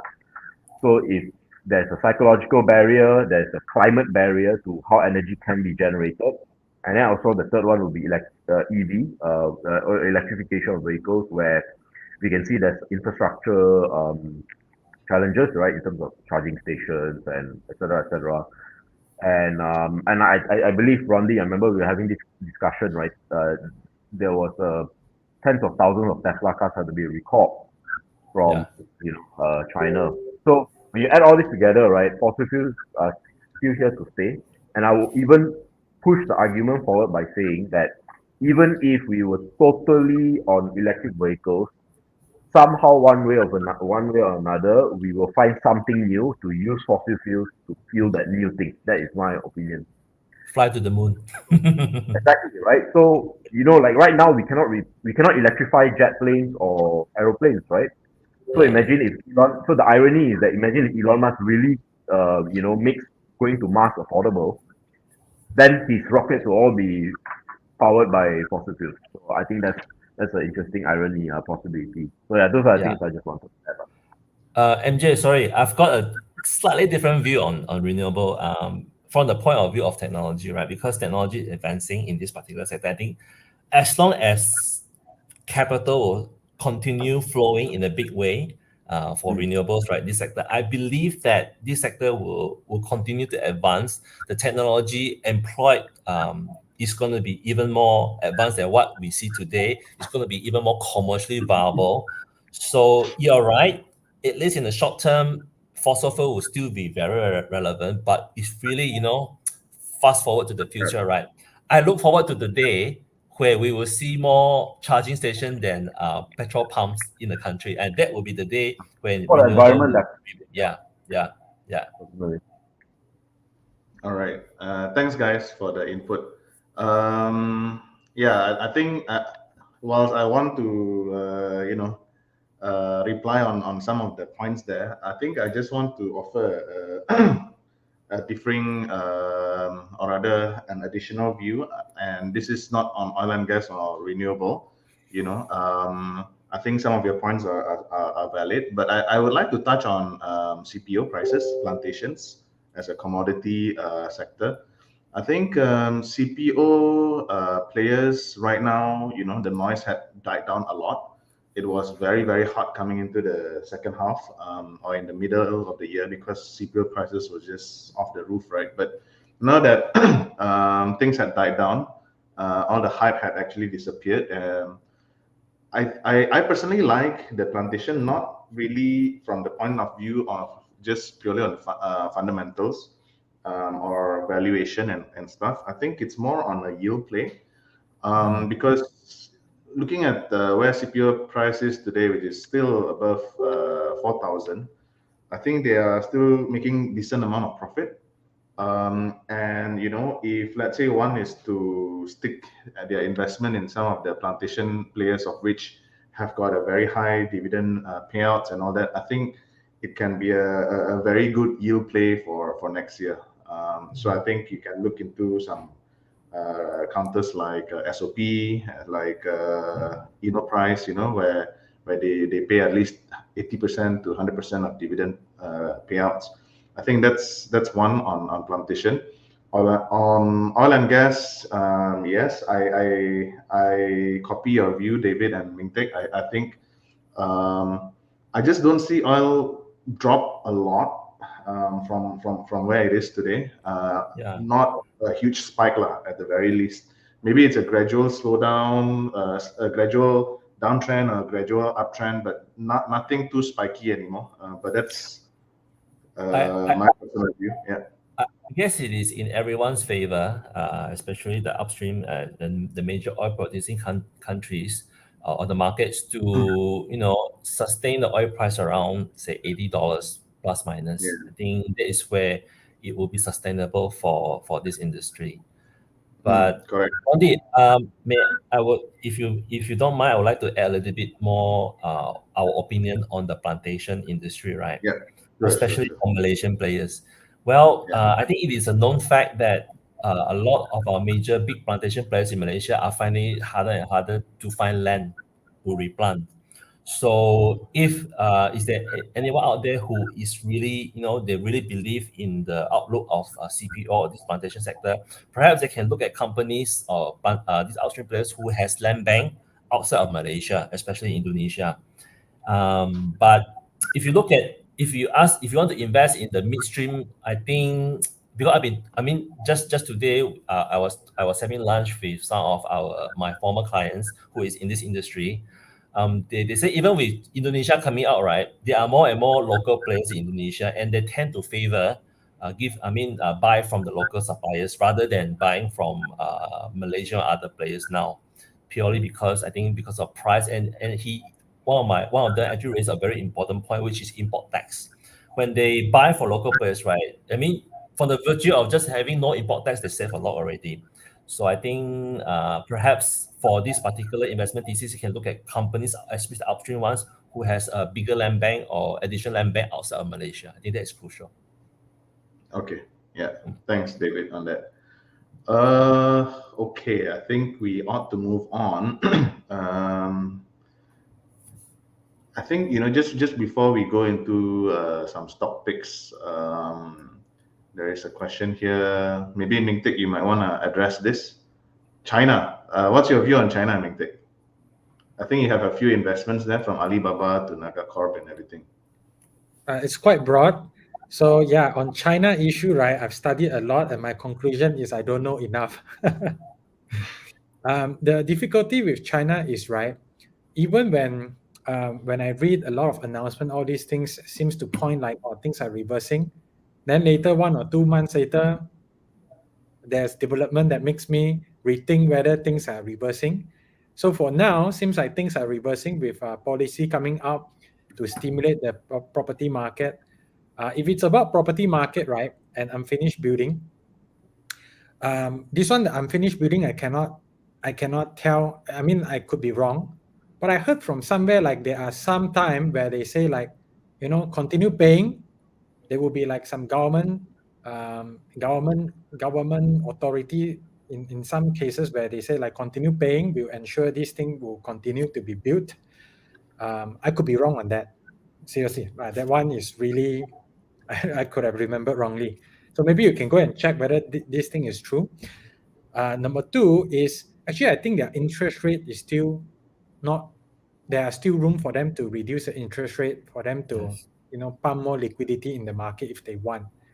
For me, China issue, if the government decide to reverse the situation, to continue to have the to reverse this current downturn into uptrend again, I think if they really want to, I think it's possible, but there may be other consideration.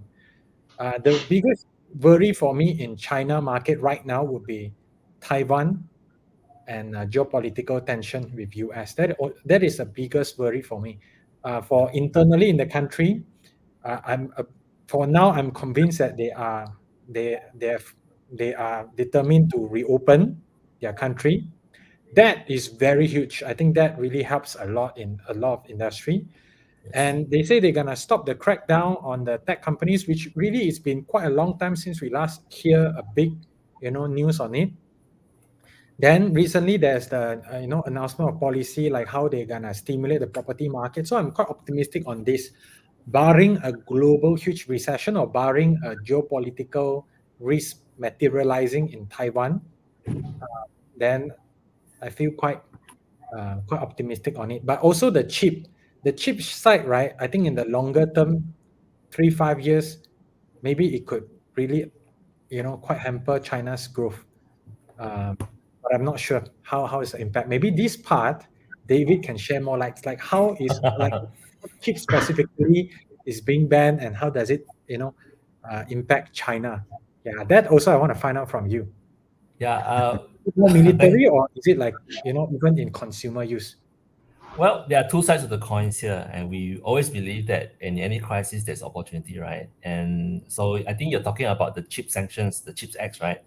And interestingly, actually, a lot of industry players has been reacting way ahead of the enactment of this new sanction. A lot of suppliers have started to move their production or at least build new redundant or capacity outside of China. So in that regard, actually, a lot of equipment players in Malaysia are actually benefiting from it. Case in point, right? One of the companies that we cover and follow very closely is Vitrox. It is being the biggest equipment, automatic testing equipment players in KOSE, right?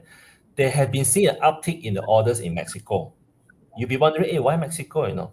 Because a lot of these automotive players, they have been moving the production or adding new production facilities in Mexico. Why? Because Mexico is a very important automotive hub to US. In fact, more than 80-90% of the automotive produced in Mexico is being exported to US, right? So, and by extension, a lot of these companies, they are predominantly used to be in China. They'll be moving out of China a lot. I just attended VS industry briefing last week. Sorry, I think last week or 2 weeks ago. Interestingly, brand owner like iRobot, because of virtue of the trade war and as a sanction, they're starting to move a lot of their production to Malaysia, Philippines. So case in point, a lot of EMS players, I think Jabil is one of the biggest EMS supplier to iRobot as well as other these household items, right? They will benefit from this, and by extension, a lot of local industry that support these EMS, these major players, I think they should benefit as well. So I personally, I'm very excited about this move. In fact, some of the businessmen we talk to, right, they say, what they say? They say they hope that China and US will never be amicable to each other, as long as they are still head-on, competing against each other, right? There'll be a lot of opportunity for them, right? So I think I'm very, very excited about the semiconductor space. I believe for now, the equipment players should see the benefit. Now, other than that, I think the front-end semiconductor players, especially that those companies that are involved in the capital equipments or the wafer manufacturing equipment, right, they should benefit as well because US, a lot of the Western markets are pouring a lot of capex into this. So investment, there is one saying, you just follow where the money goes. So a lot of money is being poured into this from the CHIPS Act. I think, I don't know how many billions already, I think 50 billions, which is a far cry to what TSMC is investing out of Taiwan, in Japan, in US, in the new Arizona plant, perhaps in Singapore as well, right? So I believe that there's a lot of opportunity there as well, right? That's why it ties into what I shared earlier on. We will be looking at some of the value growth stock, especially in technology, that we believe should benefit from this capital wave. Yeah. And you are looking at it in the context of like Malaysia companies are not like definitely. It's like definitely. Malaysia. Yeah, because unfortunately, that is our Malaysia is still our predominant market to invest in. I think more than 95% of our net worth is invested in Malaysia. So naturally, we have to look deeper into it. And being Malaysian, being invested here, we believe we have home ground advantage. So that's what we like. Yeah. Very patriotic. No lah. MJ, any thoughts on Hong Kong, China stocks? Oh, I know this is a topic by itself, so I'm not gonna expand what I truly feel about this. But just a TLDR short form is, I think I'm short term bullish for the very simple reason that the reopening is just gonna be this massive pent-up demand kind of stuff. Demand, yes. In fact, we didn't really get into like some of the industries we are interested in. One of them I have is accommodation and food. So the hotel industry and the F&B industry, I think, is globally going to be on the up. I'm fortunate also to be in a family that runs an F&B company, so I can see how we've already hit pre-pandemic, higher than pre-pandemic kind of sales and volume. But I'm not a long-term bull on China. I think when you look at the demographic changes in China, and as well as how, typically within 3 to 4 generations, the leaders will have a different take on things. We cannot expect them to have the same kind of spirit as someone like, Chairman Deng Xiaoping, or even President Xi in this current age. So I'm a long-term bear on China. I don't think they're going to be. I think the glory days are over. There's still some steam ahead and momentum, but then with US disrupting the entire world and China being such an export-dependent nation, now that engine of export is gone because of various reasons. Then you look at the fact that they are so hungry for commodities and they do not control most of their commodities.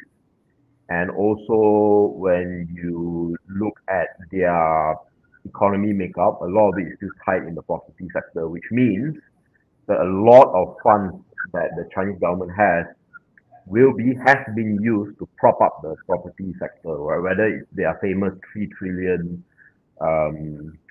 what's the word foreign reserve, of which only 1.6 are liquid.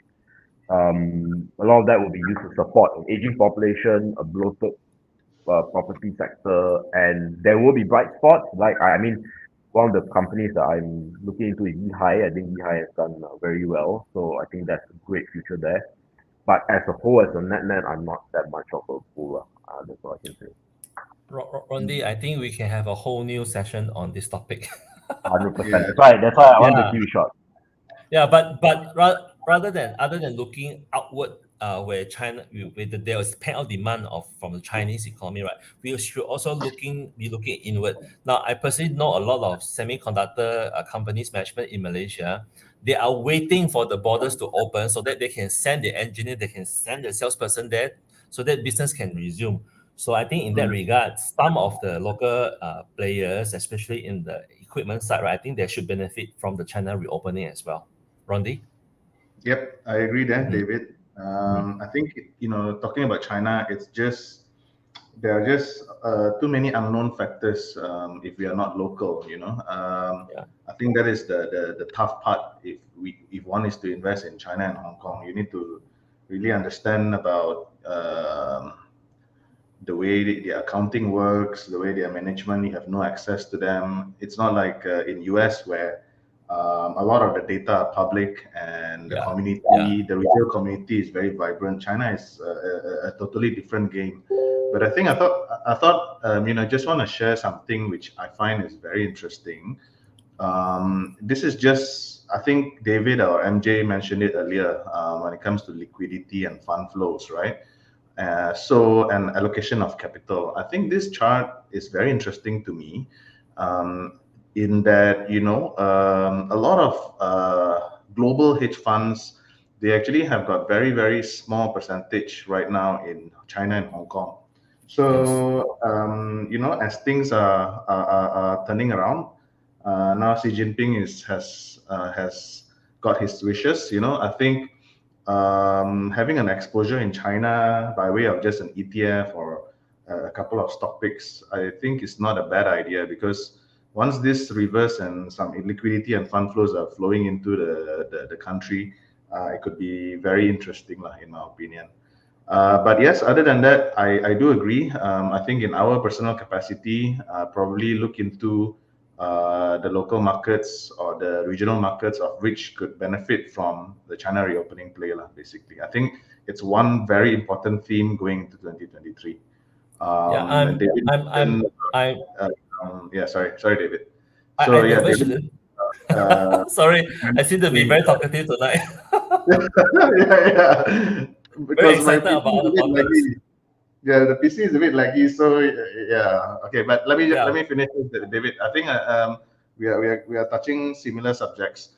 I think David mentioned some semiconductor tech manufacturing guys in Malaysia, of which are waiting for China to reopen. I think some of them are actually being bashed down a lot already from where they were. Just case in point, companies like MLS or Unisem or MPI in that matter, right? I think some of them you can really take a look. Sorry, David. Please finish it. Yeah, I mean, I just want to put it out that I myself are more optimistic on the China outlook, right? So that's why I think this is a whole big topic that we can touch. I mean, we can continue to have a separate session on. But Ron, to touch on your point, I believe that because China needs to open up. So in terms of the transparency, I believe that the administration would also slowly, they'll be more transparent moving forward. Otherwise, they will not be able to attract all these foreign funds. And you touch a very good point, which is on the indexation effect. Now, in fact, China has just joined the MSCI index, I think a couple of years ago. We do have a very close fund manager based in Shanghai. So he already highlighted about this potential inflow of capital because of the indexation effect. So I think this is something that we should not totally discount or ignore for the China investment thesis. Yeah, sorry. Yeah, okay. Thanks, guys. I would like to move into the next topic, but I think okay, I'm going to give you guys one sector each and your takes on this sector. Maybe MJ, I would like to take I would like to pick your brain on financial sector. So Kong here is asking, what is your view on financial services sector? And then where was that?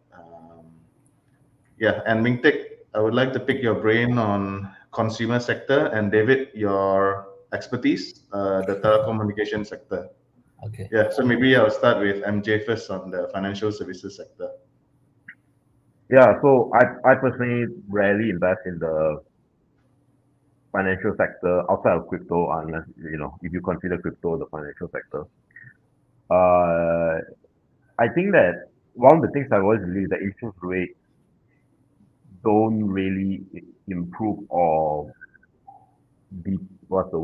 doesn't affect too much on banks, because when interest rates goes up, right, sure their revenue can go up, but then of course their cost of funding goes up. I do think that if I had to give an answer, 2023 will be not as good, for the simple reason that consumers are not that excited about 2023, looking at some of the sentiment indexes. But that is also not like a very clear picture to me, because the consumers, they can flip very, very quickly, right? So as far as banking is concerned, I think the best way to go about it is from a risk mindset. So of course, recently the biggest news in the banking sector was the death of Tan Sri Teong Piao. And one of the things I learned from him, looking at the banking sector, is we need to focus actually on the non-interest cost of each bank, which is pretty simply, right? You go to a branch and you see how run down the branch is. The more rundown it is, the better the company. So if you go to public bank, they have some of the most old school backward branches compared to the other banks. And that's why they have like market leader when it comes to ROE and things like that. You want that to be in control, because interest rates and all that, it's something that is applied across the industry. It's not something that the bank themselves can control. But what they can control are the non-interest costs, typically. And of course, I always believe that companies or banks or even lending institutions that do well during a downturn tend to be way more valuable, even if it means that they don't do as well in the up cycle. So these are my broad thoughts on financial services. I know RCA and LPI are not quite banking, but I think the concepts are the same. Okay, and Ming Teck, what about consumer sector? What's your take on that? For me, it depends on what kind of thing we consume.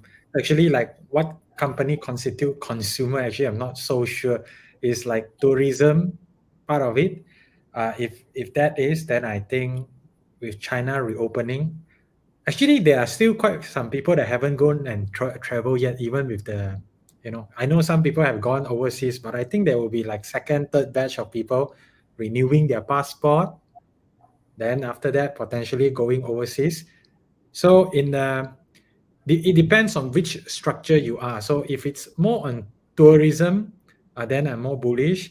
But let's say if it's like consumer electronics wise, then I'm not as bullish. Maybe Ming Teck consumer in a sense like retail, like a Padini, or say like a retail like a Farm Fresh and all those, Carlsberg, Heineken. For those, right, I mean, personally, I'm only invested in my news when it comes to this. I think my guess, I don't know whether management thinks so or whether that's true. I guess even more tourists coming in could help their business for convenience store and retail. I think potentially even for Pardini also, if they may benefit from it. And even if there's a recession, which depends, because I'm not expecting a very huge recession. It probably is a recession that a lot of people don't even know or feel. Maybe they read there's a recession, but it doesn't feel. So I don't think it will affect that much. And my focus will be more on traffic, which I think will continue to improve next year. Yeah, I mean, we recently came across a report by Trip.com. You know that with the China reopening, right? One of the top 10 destinations that Chinese travelers will go to is actually Malaysia. So I think there's a good positive point there. Nice. Yeah. And sorry, David, just gotta rush through this. But okay, sorry about that. Yeah. Although I came from telco sector, right? But I haven't been really invested in telco for the past couple of years, simply because I don't really see any growth. But recently, with the new administration, the government, right? I think it is a good move to relook seriously into this DND vehicle, and then on top of that, I do believe that this sector is very ripe for consolidation, right? With I think Celcom as well and DG just got the ball started rolling. I've been in this industry before become investor for 10 years. I have seen, consolidation, decoupling. I think it's just the nature of the business, right? So I think it used to be a U play. It's not really a growth play, because if you like it or not, telco players, they are really out of ideas how to grow the business. They are at the risk of becoming a dump pipe.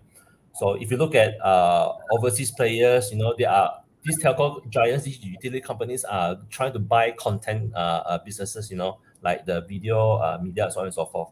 But I'm generally not so positive unless there is a huge M&A wave or consolidation in this sector. Yeah, sorry, Rondi. All right, thanks, guys. So I think it's over 2 hours already. I'm just trying to rush through here because I will get kicked out by 11 o'clock from my office. So maybe just let's move on to the final topic, which is top picks for 2023, be it local or foreign picks. What are some names that you guys are putting into your watch list? What are some names you're investing into 2023? Maybe I'll start with Meng Teck first. Yeah, so for me, right, recently there are two stocks that came into my radar, which I want to ask you about, Rondi. Like, okay, what's your thought on Tesla now? That one is interesting to see the share price drop so much. So wonder whether you think, what's your thought on this? Second one is Microsoft. It came into my radar, so it's just something that I find interesting. That's all. Because I see like Microsoft right now, their biggest sector, if not mistaken, biggest contributor of revenue is intelligent cloud. And yes, I think if this can relate to AI and AI picks up in the future, maybe there is something to see there. And I look at Microsoft, right? In the past few years, their growth rate has been quite consistent. It has been not so nice, still good, but not that great as the past 5-6 years. But past 5-6 years, the revenue growth sort of like picked up again. So I think maybe it's like they're going into a phase of growth. I know they are already so big, right? But it seems like they can, if their intelligent cloud thing can be their growth driver, then potentially this is something that I wanna look at if I want to benefit from like cloud or AI. Yeah. So Microsoft, Tesla is. I'm interested to know what's your view on it, Rondi. But maybe you want to share later after David and MJ, is it? Yeah, sure. I think I'll share later on my picks, because that would definitely be something I'd address. Any Malaysian picks, Meng Teck? For Malaysia, I'm still sticking with. I'm still holding my news and E&O. These are the two companies that I've been holding for some time. Like E&O, I've been holding since end of 2020. My news, I've been holding until now. And I think, I'm looking forward to see Minu's progress next year. We just came from their briefing, I think like last week or something like that. Looking forward to the progress next year. Another company that, that I have invested that is from Malaysia, but they are listed in Hong Kong, which is Pentamaster International. That one is what I'm holding. But I think from what David said just now, maybe David, you can comment your view on Pentamaster as well, on what you think about it. Right? I think very briefly, Pentamaster is doing some positive inroads towards the SIC market. But what we heard through our channel checks is they are facing some issues, technical issues with some of the solutions. But I think this is just something that they have to eventually, they should be able to eventually overcome. Yeah. So those are mine. And then also in US, I do have one company called C Limited, that I invest in, which, I find actually in US, I have another company called SoFi, but that one maybe I'm not going to talk about it that much today. But C Limited is a company that I think some of you may be familiar with. They operate Shopee. And based on the action that they did this year, it makes me feel like, you know what? I personally like this management.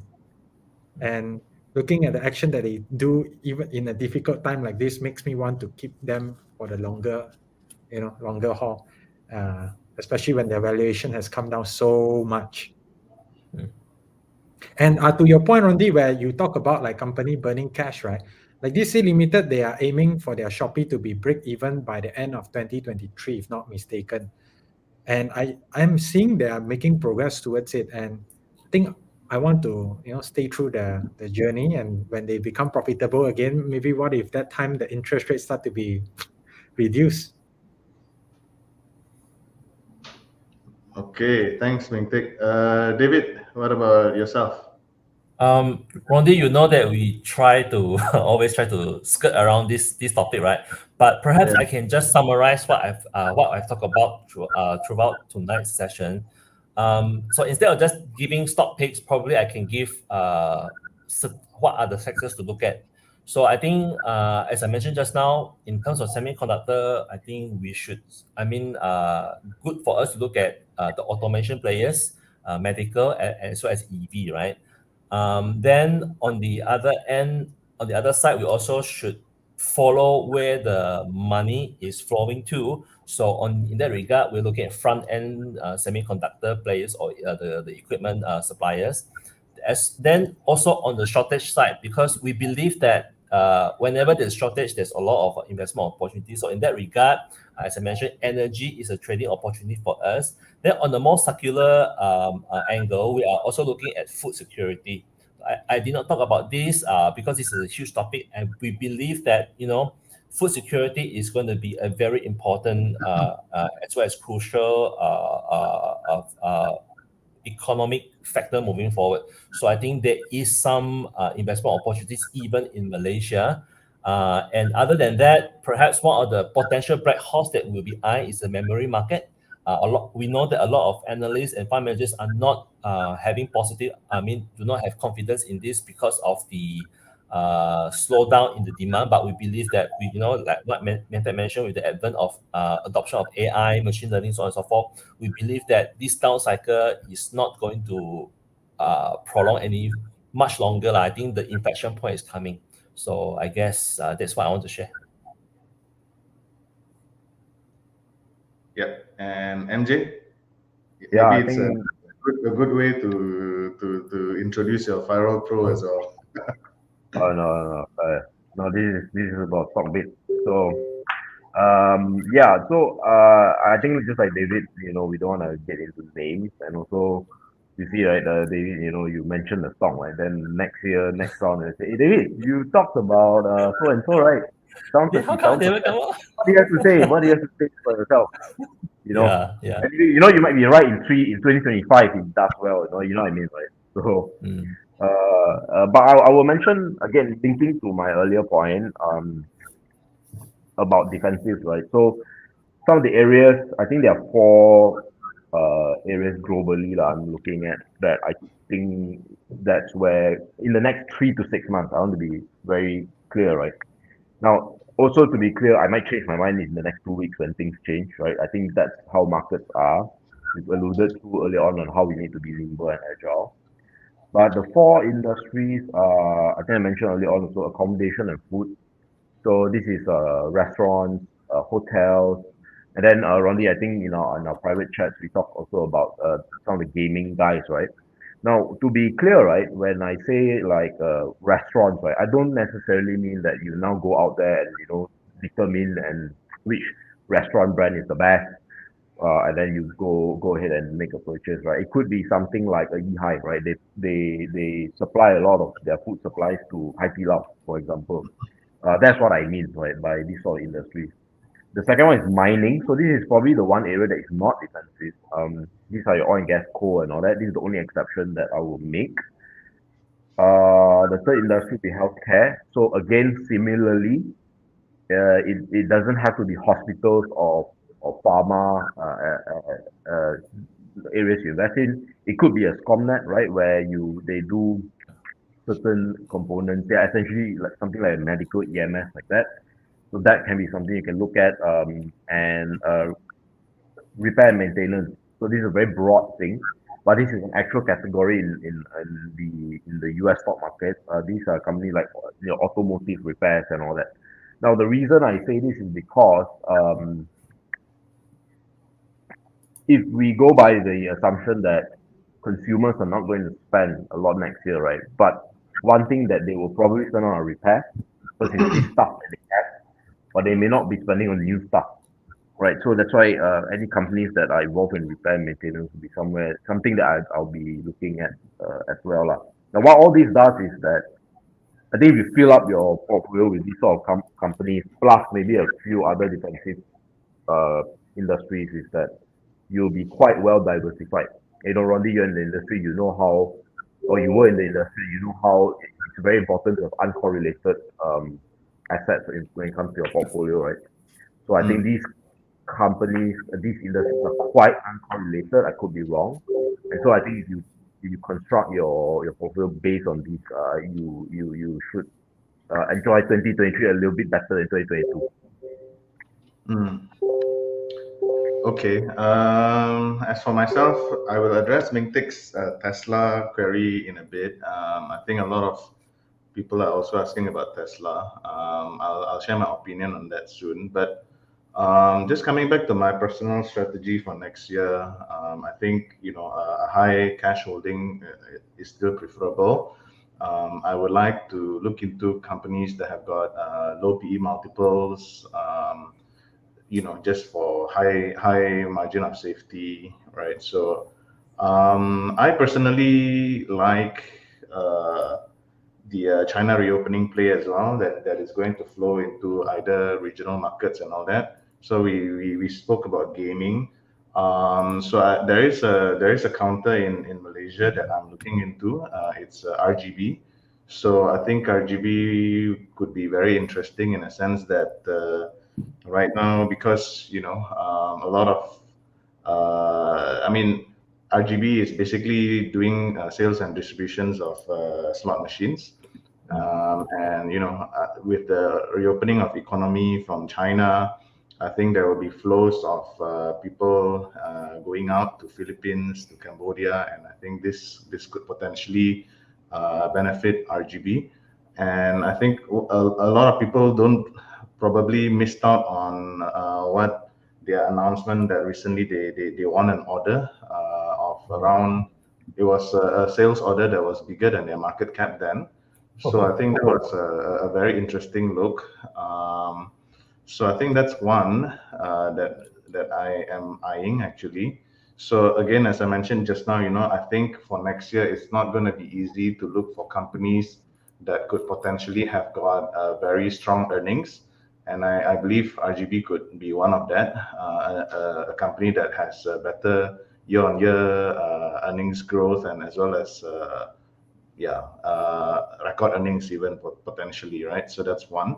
And I think as those who followed me on Stockbit, they would know that I am very, I like MFCB very much. So I think, I'm not sure whether it was MJ or David that mentioned, but I think going into next year where there is a high interest rate, you would want to look into companies that have got a very strong cash flow, incoming cash flow. So I think MFCB has that. They've got recurring income from their Don Sahong. And I think, another thing of which is going to be very important next year, of which I think MFCB can capitalize on, is that MFCB is one of the best, in my opinion, MFCB management is one of the best capital allocators. So next year is going to be a year where there are going to be a lot of discounts. There's going to be a lot of businesses that is going to be on sale or require some capital or funding needs. And I believe that, if you are someone that has got the records of being a good capital allocator, that is able to allocate your cash, which is recurring for the next decades, I think you would be in a very sweet spot, I would say. Other than that, yeah, I think again, I have written about midstream oil and gas in Stockbit as well. So I think coastal had gone up pretty well, but companies like Wasyong, I think hasn't moved at all.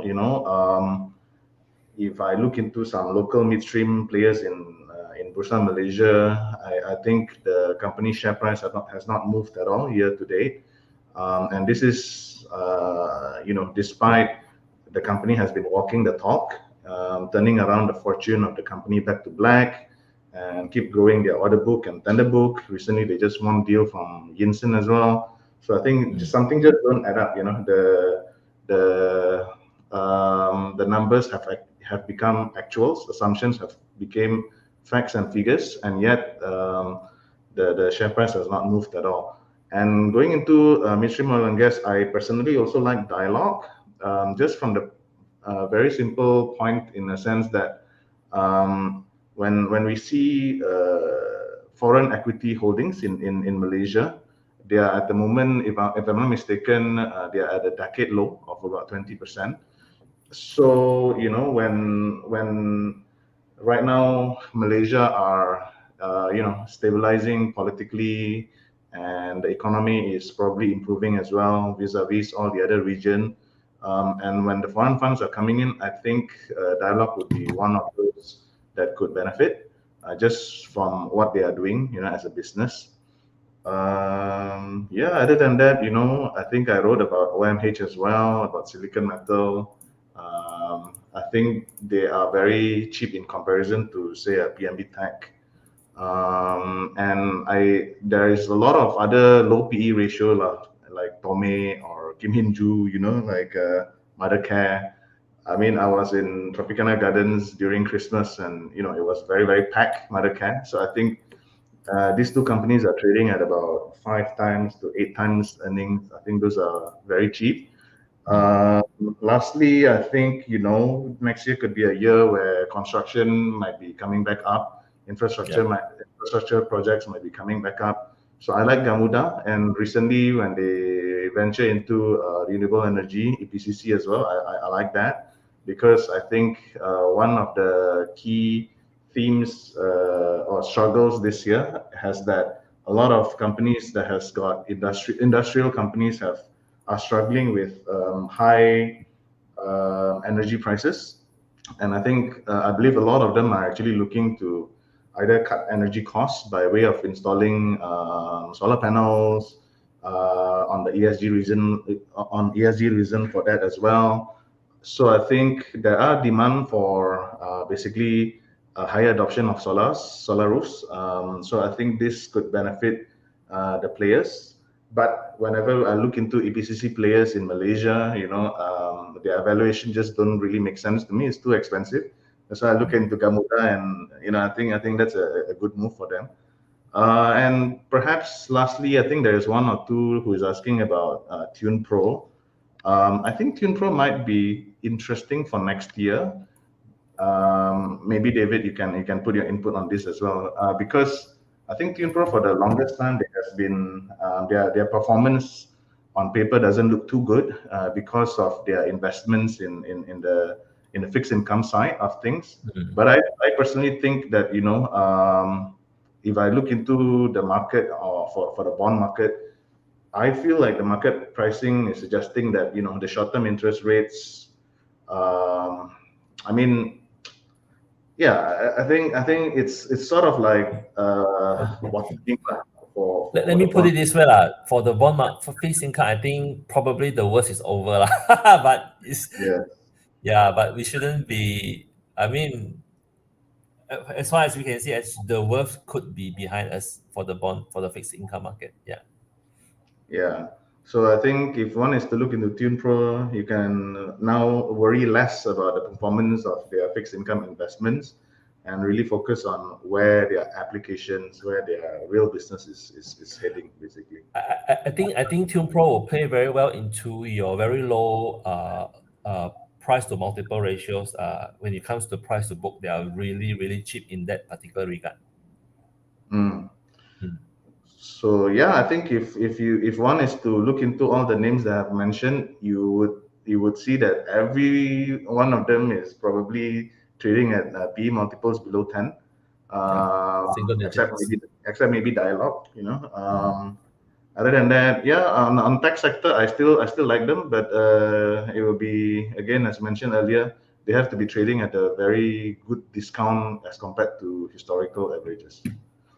So I think that's that. I'm not sure if I have time to speak about Tesla. So maybe on that, Meng Teck, maybe I'll just write a note on Stockbit on that, if you don't mind. But long story short, I'm still invested. Long story short, I have always mentioned, since 2020, since middle to end of 2020, I find Tesla has been short-term overvalued. But right now, in my opinion, it is finally coming into a point where the price and the business fundamentals are around the same level.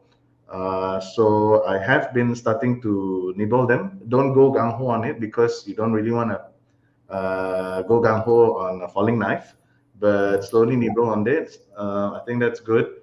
And as much as a lot of people are talking about Elon Musk and Twitter and how next year is going to be demand destruction and how other EVs are coming up with competition and all that, but these are not things that is going to be. I would say these are not things that is not known beforehand. Maybe the Elon and Twitter side of things, that is something that is a little bit on the. I mean, nobody expected that, but if it's not for Elon going to Twitter, if it's not for Elon being so political, I don't think you're gonna see Tesla at super distressed prices anyway. I think for the virtue that Elon is letting go of his CEO-ship in Twitter should bode well lah. So assuming that he is putting his focus back on Tesla.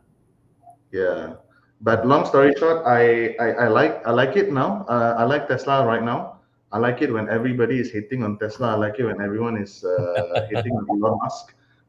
It reminds me back on in 2019 when nobody likes them. So I prefer to travel on the path less traveled by. And yeah, I think now Tesla is in that path. Yeah, so that's all from me. Anything else, guys, to add? Do you guys want to take one or two quick shots on some comments and questions? Final words from me would be, 2022 has been tough, but what I want to do is let's focus on the future. What are the opportunities now? And let's plan how we're gonna make this work for us in a big way, up massively in the next 2-3 years. Yeah. So, yeah. I think for me, I think in everyone's heart, they know that we have had such a great bull, for the past 10 years, especially in the recent 2 years, right? So I think the market pullback or correction or recession, whatever you call it, I think is pretty much preempted already. If you ask me whether I believe that it could be just the beginning, but as I always mention, crisis begets opportunities. I always believe that as long as there's a lot of uncertainty, right, that is where we find a lot of great gems to invest in. So stay on course. Don't be too discouraged. Just make sure that you invest in the right companies in the right way. Yeah. All right, part two, guys, soon. Part two. A lot of undiscussed topics. Yeah, I think as far as a final word is that you have to figure out your goals, right? We started the session by talking about DCA, and as you can see, based on the answers, it's all about what are your objectives, what are your conditions. Do you have a fixed capital? Do you have an increasing capital? You start there, right? Because you can hear all our advice, and it may still not apply to you, and it still will not work to you because of perhaps your temperament or even your level of understanding. Maybe you feel like what we're discussing is too advanced, or maybe some of you all feel that you guys can go way faster than us. And in those cases, you shouldn't be taking, or at least I can speak for myself, you shouldn't be taking my advice, right? So that's why I think always figure out where you want to hit and figure out where you are currently. Be as clear as possible, and then only look at our recommendations or our thoughts and see how you can integrate that into your life. That's all I would say. Just to be clear, we're not recommending anything, just sharing Yeah. what we're looking at. Yeah. Yes, agreed. So nothing over here is construed as financial advice. We're just sharing for free. None of this. We are not getting any fees from this or whatever, But I think final words from me, and I'm sorry guys if there are too many questions that is left unanswered. Please come to Stockbit and you can list them down. We can have a discussion over there, much better discussion, without time constraints. You guys can follow everybody here. Meng Teck is at Meng Teck, David is at Spiral Tinker, and MJ is at Spiral Guys. I think last words from me is, as David mentioned, crisis begets opportunity. But in my personal opinion, also, we need to focus on processes. A crisis can only be seen as an opportunity only for those who are mentally prepared, right? Winning investors would need to be prepared with knowledge on which companies to nibble and enter at various prices, checkpoints in accordance to the margin of safety calculation. So what you need to do right now is really look into have a screener of companies of which you really want to enter. And when the price is right, just slowly nibble in, be convicted on your calls, be prepared to pounce, basically. Yeah. Fully agree on that. Yeah. Okay, so with that, I think I managed to end this between 2.5 hours. Thanks again, everybody, for tuning in. Don't forget to download Stockbit app, join the Port of the Year competition. Make sure you follow everybody in Stockbit, and do check out Savui and as well as click subscribe to Viral. Yep, they have very, very good insights, and what they are doing is very, very good for the investing community in Malaysia, in my opinion. And David, as always, thank you for your highly technical and highly intellectual sharing, as always. Just sharing what we do. Yeah. Yeah, we ought to do this more often. That's all from us. Thank you, guys. Have a good evening and Happy New Year. Thank you. Good night and happy 2023. Yeah, cool. Bye-bye.